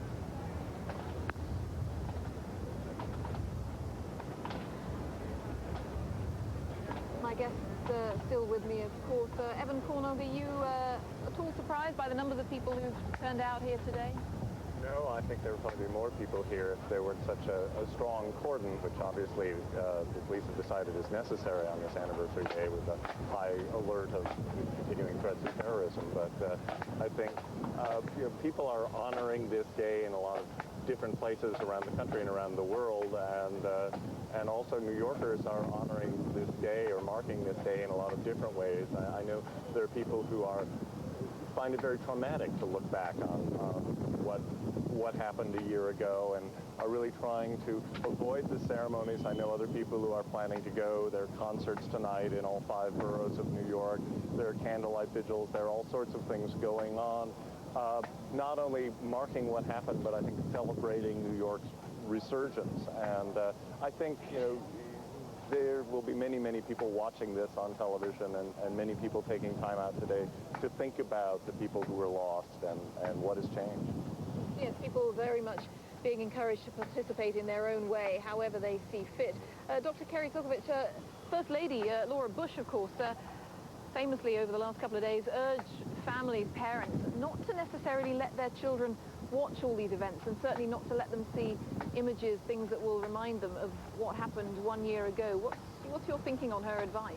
I think it's generally very good advice. I think that kids are easily traumatized by these kinds of really horrific, violent images, and I think it's probably better to protect them as much as we can, although it's impossible to protect them entirely. I think what's important in a more general way about the individuality of people's responses to this kind of day is that we have to respect that everybody has their own way of coping with and managing the feelings about this kind of event and the anniversary of this event. There's not one right way to mourn. There's not one right way to remember. And I think we have to allow for a lot of individuality in people's ways of coping today. Is there a feeling, so much focus inevitably here on New York City? This was the focus of the attacks. But we've been talking to people involved in the Pennsylvania attack as well, and people saying that's perhaps the forgotten victims. The focus is so much on New York, people forget about the rest of the country, perhaps. We have to be careful not to do that. I think the people in Pennsylvania, the people in Washington, frankly, the people all over the country are affected by this, and we can't, we tend here in New York sometimes to be very New York-centric, but everybody around the country is affected. Okay, gentlemen, for now, do stay with me. Thanks very much for now. Let's just pause, look over the back of the building that we are standing on, and again get more images as we are just literally a matter of minutes away from the start of this ceremony.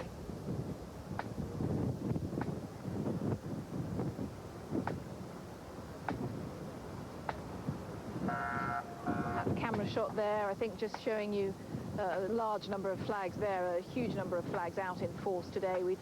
We've seen them hanging from buildings and pinned up in people's windows, even on the journey down here to Ground Zero this morning. People still flocking to the site. I can see people walking down the streets from the subway stations, making their way here just in time for the beginning of this ceremony.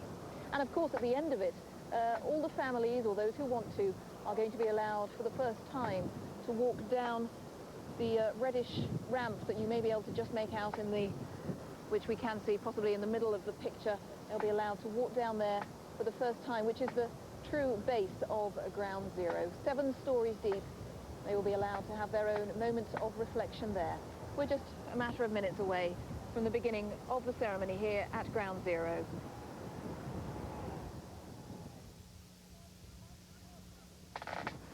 And we're now joined by all BBC television services throughout the world as we approach the first 1-minute silence of the day at 8:46 New York time, the moment the first plane, a Boeing 767 of American Airlines with 81 passengers on board and thousands of gallons of aviation fuel, was used as a missile flown into the North Tower of the World Trade Center.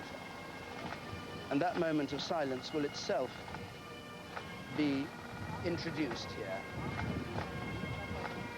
The New York Police Department band playing in the center of Ground Zero.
Gathered here, many of them holding the pictures of people who died, the families who have been grieving all this year. It's been a constant subject of discussion as the stories have come out of acts of heroism and of the terrible things that happened that day.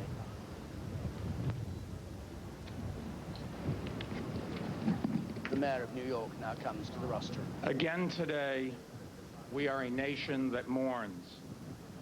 Again today, we take into our hearts and minds those who perished on this site 1 year ago, and also those who came to toil in the rubble to bring order out of chaos, and those who throughout these 12 months have struggled to help us make sense of our despair. Now we join with our fellow Americans in a minute of silence, led by President George W. Bush from the South Lawn of the White House in Washington.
139 years ago, President Abraham Lincoln looked out at his wounded nation as he stood on a once beautiful field that had become its saddest and largest burial ground. Then it was Gettysburg. Today it is the World Trade Center, where we gather on native soil to share our common grief. Governor George E. Pataki. Thank you, Mayor Bloomberg. 407 years ago, our fathers brought forth on this continent a new nation, conceived in liberty and dedicated to the proposition that all men are created equal. Now we are engaged in a great civil war, testing whether that nation or any nation so conceived and so dedicated can long endure. We are met on a great battlefield of that war. We have come to dedicate a portion of that field as a final resting place for those who here gave their lives that the nation might live. It is altogether fitting and proper that we should do this. But in a larger sense, we cannot dedicate, we cannot consecrate, we cannot hallow this ground. The brave men, living and dead, who struggled here, have consecrated it far beyond our poor powers to add or detract. The world will little note nor long remember what we say here, but it can never forget what they did here. It is for us, the living, rather to be dedicated here to the unfinished work which they who fought here have thus far so nobly advanced.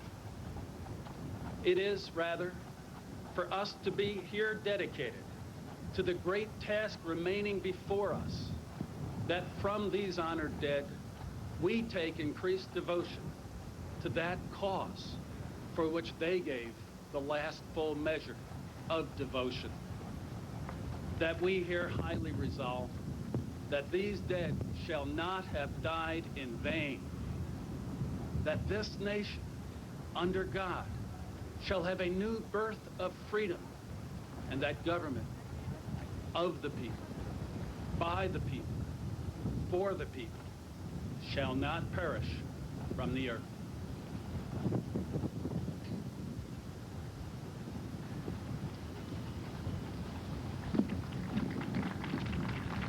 George Pataki, the New York State Governor, reading the Gettysburg Address. And now they were our neighbors, our husbands, our children, our sisters, our brothers, and our wives. They were our countrymen and our friends. They were us. Mayor Rudolph W. Giuliani. Mayor Giuliani, the mayor a year ago when the attack happened, and somebody who rose with great distinction here and is much admired in the city for the way he handled the aftermath, is going to start reading the list of names of those who died.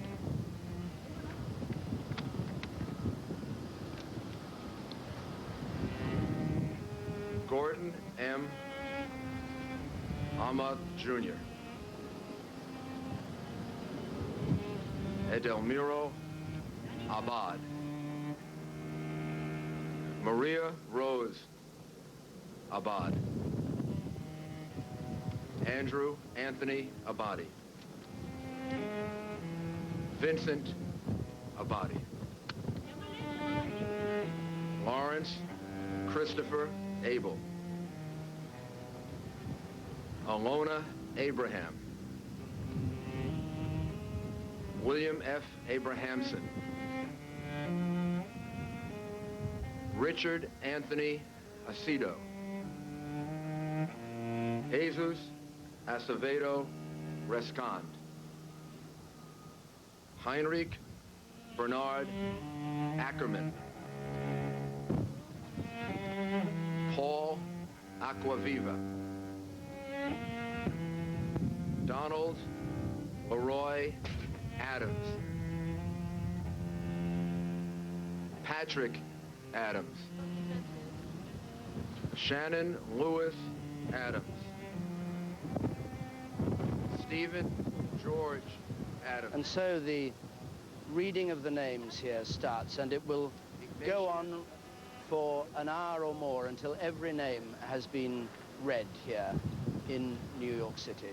All the people who were killed this morning, a year ago.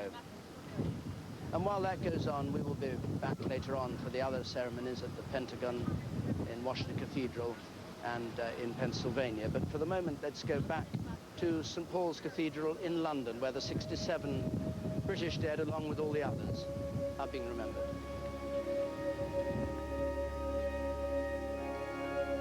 And here in the cathedral, we have lit a candle to light the moment of the first impact.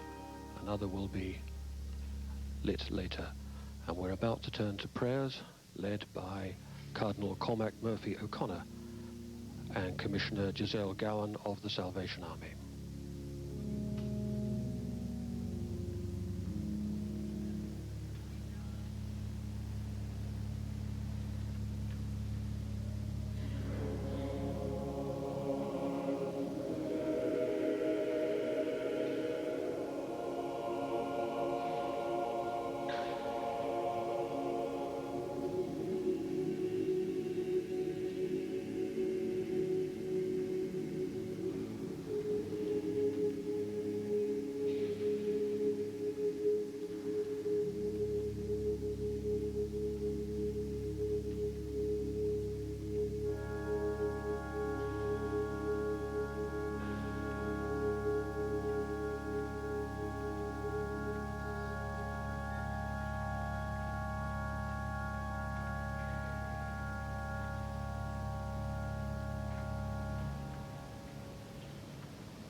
Eternal and gracious God, hear the prayers of your people as we remember in sorrow all those who died on this day in New York, Washington, and Pennsylvania. As we commemorate the precious gift of their lives, we commend them in faith and trust to your embracing love and mercy. Lord, in your mercy. God of all care and compassion, hear our prayer for each broken family and every broken heart. Hold them through the pain of grief. Surround them with the gentle care they need, and give them strength for the future that is yet to be. Lord, in your mercy. God of our health and strength, hear our prayer for those who are injured and hurt.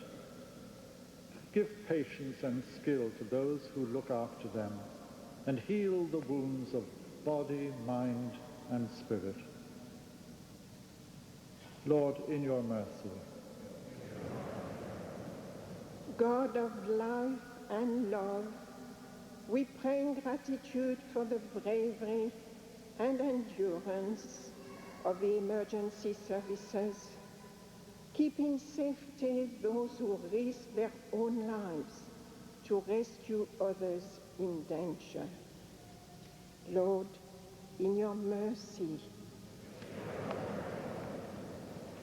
God of wisdom and truth, we pray for the leaders of the nations, for wisdom and courage in those who stand firm against terrorism, for patience and persistence in all who work to secure freedom, justice, and peace on earth. Lord, in your mercy. God of mercy, we pray for peoples and nations bleeding still from the unhealed wounds of their history. Deliver them from violence and vengeance, nurture in them the ancient wisdom of respect and mutual understanding, that children everywhere may grow up free from fear and in fullness of life. Lord, in your mercy. God of time and eternity, you travel with us through deep waters, yet never abandon us in the storm. We live still in darkened days, yet never without your leading light. Renew our confidence, rekindle our hope, deepen our faith, guide us in truth, and give us peace in our day. Lord, in your mercy. Merciful Father of all, in darkness and in light, in trouble and in joy, in death and in life, help us to trust your love, to serve your purpose, and to praise your name forever. The grace of our Lord Jesus Christ, and the love of God, and the fellowship of the Holy Spirit be with us all evermore. And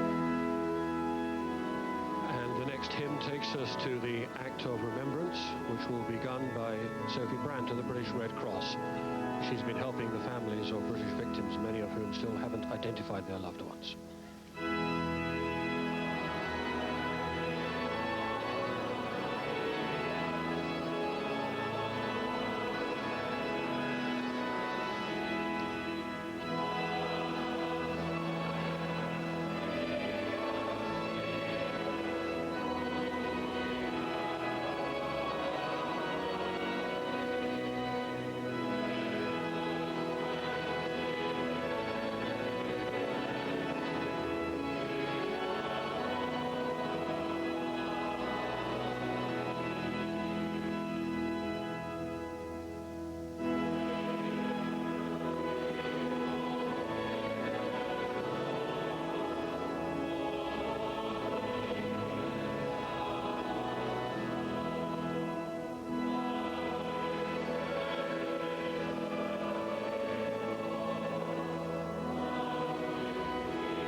Together with those who have gathered in New York, Washington, Pennsylvania, and countless people around the world, we remember those who died at this time, on this day, 1 year ago.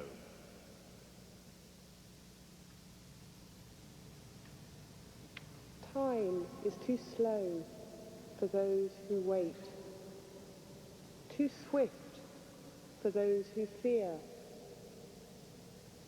too long for those who grieve, too short for those who rejoice, but for those who love, time is eternity. With the stirring of the wind and in the chill of winter, under the blue sky and in the warmth of summer, we remember them. With joys we long to share, and in sorrow we bear alone. In work we have to do, and with life we have to give. We remember them. In treasured memories of the past, and during days to come, we remember them. In all that they achieved, and for all that might have been, at the dawn of day and in the setting sun.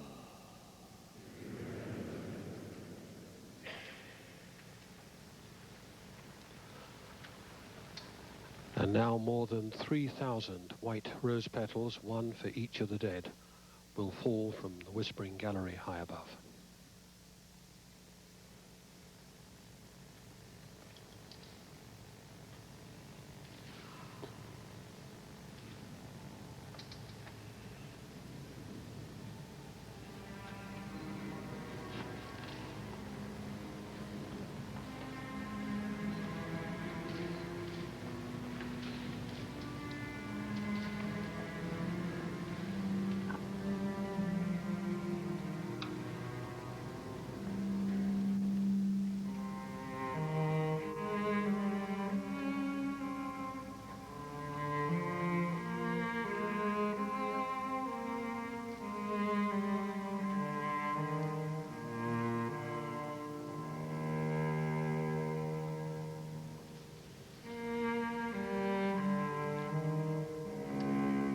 And in a moment, 4 of the non-Christian leaders, Jewish, Muslim, Hindu and Buddhist, will together light the second candle to mark the moment, 2:03, when the second airliner hit the South Tower of the World Trade Center.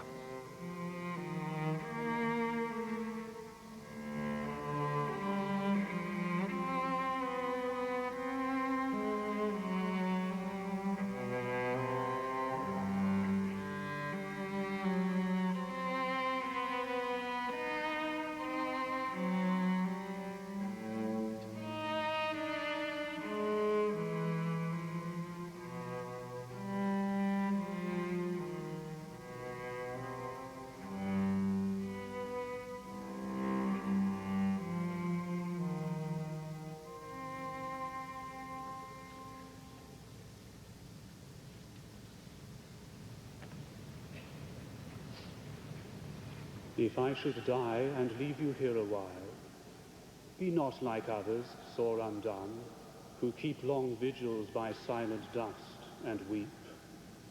For my sake, turn again to life and smile, nerving thy heart and trembling hand to do something to comfort weaker hearts than thine. And I, perchance, may therein comfort you.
Go forth into the world in peace. Be of good courage. Hold fast to that which is good. Render to no one evil for evil. Strengthen the faint-hearted. Support the weak. Help the afflicted. Honor everyone. Love and serve the Lord, rejoicing in the power of the Holy Spirit. And the blessing of God Almighty, the Father, the Son, and the Holy Spirit be amongst you and remain with you this day and forever.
An unusual arrangement of the national anthem. Normally that would be the third verse sung as the second verse here, but perhaps its sentiment today, that we in unity should form one family the wide world over, is particularly apt.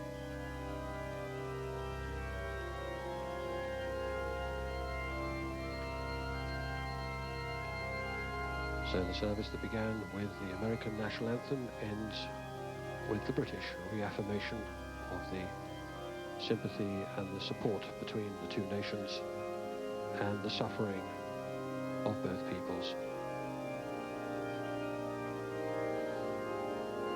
The Bishop of London will conduct the Prince of Wales and Prince Harry to the door.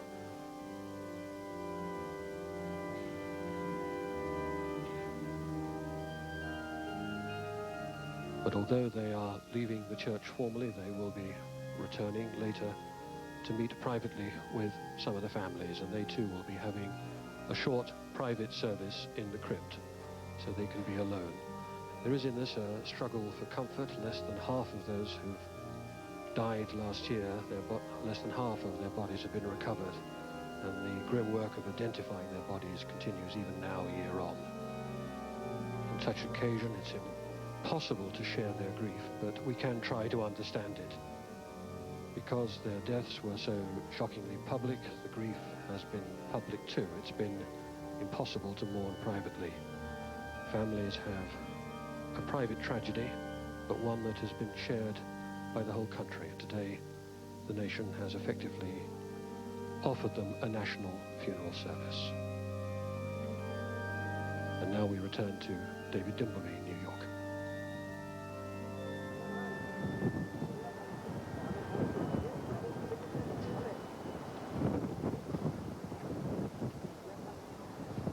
Back here in New York City at Ground Zero, where a wind is whipping up the dust on the site, which is now just rubble, 7 layers, 7 stories down into the ground.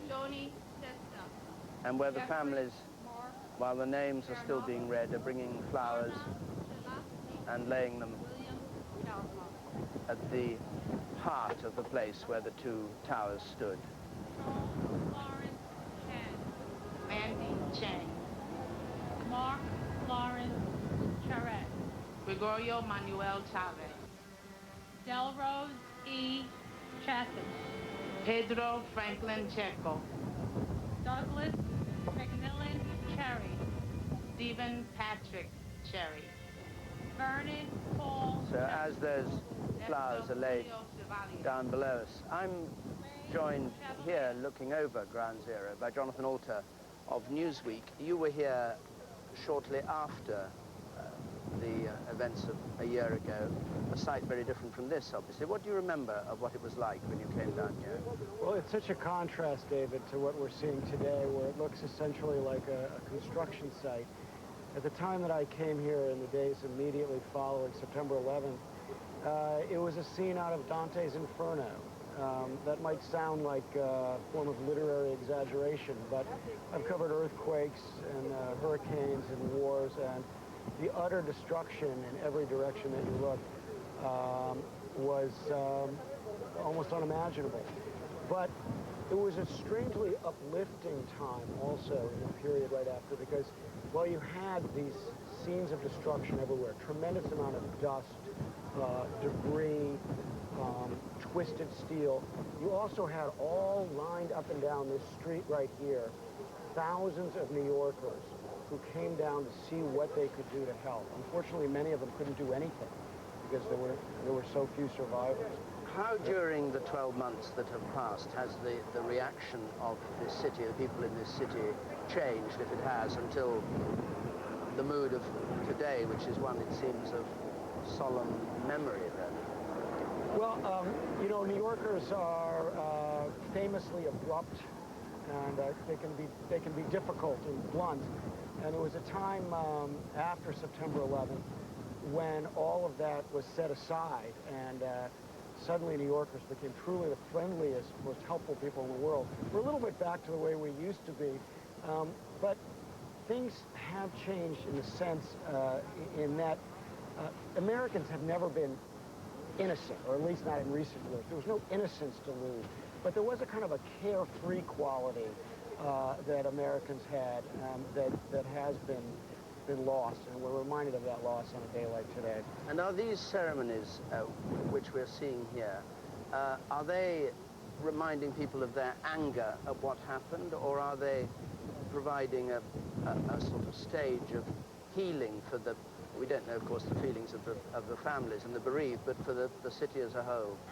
Well, there's tremendous scar tissue that still exists, and the anger is just beneath the surface. I think it's been replaced by a sense of resolve in large measure. And fear, perhaps. And some fear, although I have to say I've been very struck by how much less fear there has been in the city as a whole than one might have expected. It's not like Jerusalem or Tel Aviv, where people are afraid to get on the bus, you know, or sit in a cafe. In fact, while international tourism in New York is down, domestic tourism is actually up. The mayor of New York, Michael Bloomberg, told me the other day that more people are actually coming to New York from other parts of the United States. So there isn't really a fear to tread in New York. Jonathan Alter, thank you very much. Thanks, David. When the second moment of silence occurred here a little bit ago, the moment when the second plane struck the World Trade Center, there was a reading. They interrupted the reading of the names, and instead there was a reading by Marianne Keene, who was a child who lost her stepfather, and she read a letter to her stepfather. My name is Marianne Keene. My stepfather, Franco Lalama, was an engineer for the Port Authority. He worked on the 64th floor of the World Trade Center. I read this for his memorial. I don't remember the last time I told him that I loved him. I would give anything to go back to the morning of September 11th and tell him how much I appreciate everything he's done for me. But I think he knows that now. In my eyes, he's died a hero. And how much more could you ask for? There's a quote that pretty much speaks for itself. You never lose anything. Not really. People, they go away sooner or later. You can't hold them any more than you can hold the moonlight. But if they've touched you, if they're inside of you, then they're still yours. Frank, as I look back on these days, I realize how much I'll truly miss you and how much I truly love you. You were the best father I could ever ask for. I miss you, and I hope you didn't hurt too much. Love, Marianne. Marianne Keane reading her letter to her stepfather, and I'm joined here by another young person who lost her father, Jessica Williamson. We were talking to your mother a bit earlier on. What are your feelings today when you see this great ceremonial going on about something that must be for you a very private moment? It's nice that people remember, because it's important that we don't forget, and I like that there's a big ceremony for today. How have you battled with coming to terms with your father's death in such a horrific event? I mean, people lose their parents in all sorts of ways, but not ever nothing like this. Well, at first it was like shock because it was the last thing he expected, because he went to work one day and just didn't come home. Kind of take each day at a time, and you gotta take as much as you can and handle that at that given time. What are your memories of him? Fun times. Like, he was like a big kid. We just used to like hang out and play. All of it good. A lot of fun stuff we had. And he and the other firefighters have become national heroes in a way they weren't before. Has that set you apart? Do you feel now you're part of a sort of heroic tradition that people have come to recognize? In some ways no, because I've always known him to be a hero, because he's my dad, and then he was also a fireman, so in that aspect, he's always been a hero. But it's different now, I guess, because of the way he was killed and with the others he was killed with, and for the reasons they were killed. What's the reaction of people of your generation been, I mean your friends at school, to the events of a year ago? Everyone's very aware of what happened, and they're very proud to be a part of it. Everyone knows that they've lived through a very important part of American history. Everyone's very supportive of it. Has it changed the mood of the country or the optimism of young people? I mean, this was a famously optimistic country, and people your age particularly so. Yeah, actually, a lot so. A lot of my friends that are boys are interested in becoming firemen now as well, too. Becoming firemen here in the city? Yep. And you, maybe? No. So, in terms of what the future holds for the city, everybody is talking. I mean, the mayor is saying, today we must remember, but we must also look to the future. Are you fearful that this kind of thing could happen again, that terrorism has now become part of American life? In a way, it's been part of life for many people outside America for years. I'm very aware of it, and I realize that there's a definitely good possibility it could happen again, but there's no fear factor in it. I'm not scared per se, but I'm aware that it could happen again. Jessica, I know you're going to be ready to talk to people on BBC Online later on, and I'm sure many people want to talk to you. Thank you very much, though, for coming in and talking to us. Well, now let's go back to the ceremonies, the formal ceremonies. One in particular is taking place at Washington Cathedral this morning. It was a multi-faith service paralleling the one at St. Paul's in London. And giving the address there, the former Archbishop of Cape Town, Archbishop Desmond Tutu. We are bound to one another. We can be human only together. We can be free only together. We can be safe only together. We can be prosperous only together.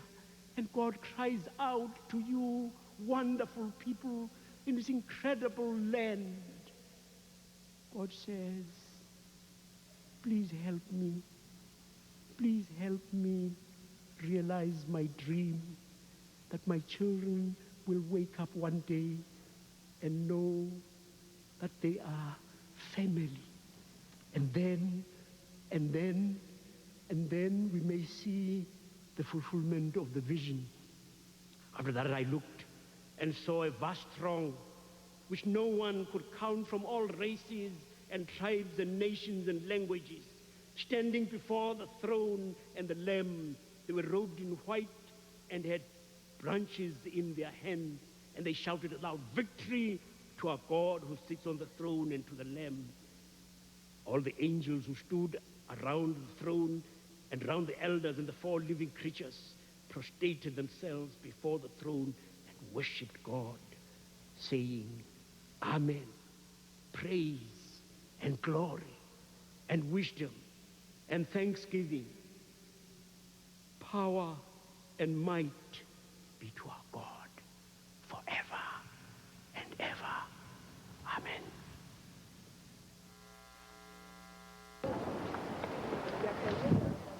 Desmond Tutu, Archbishop of Cape Town, speaking in the cathedral at Washington.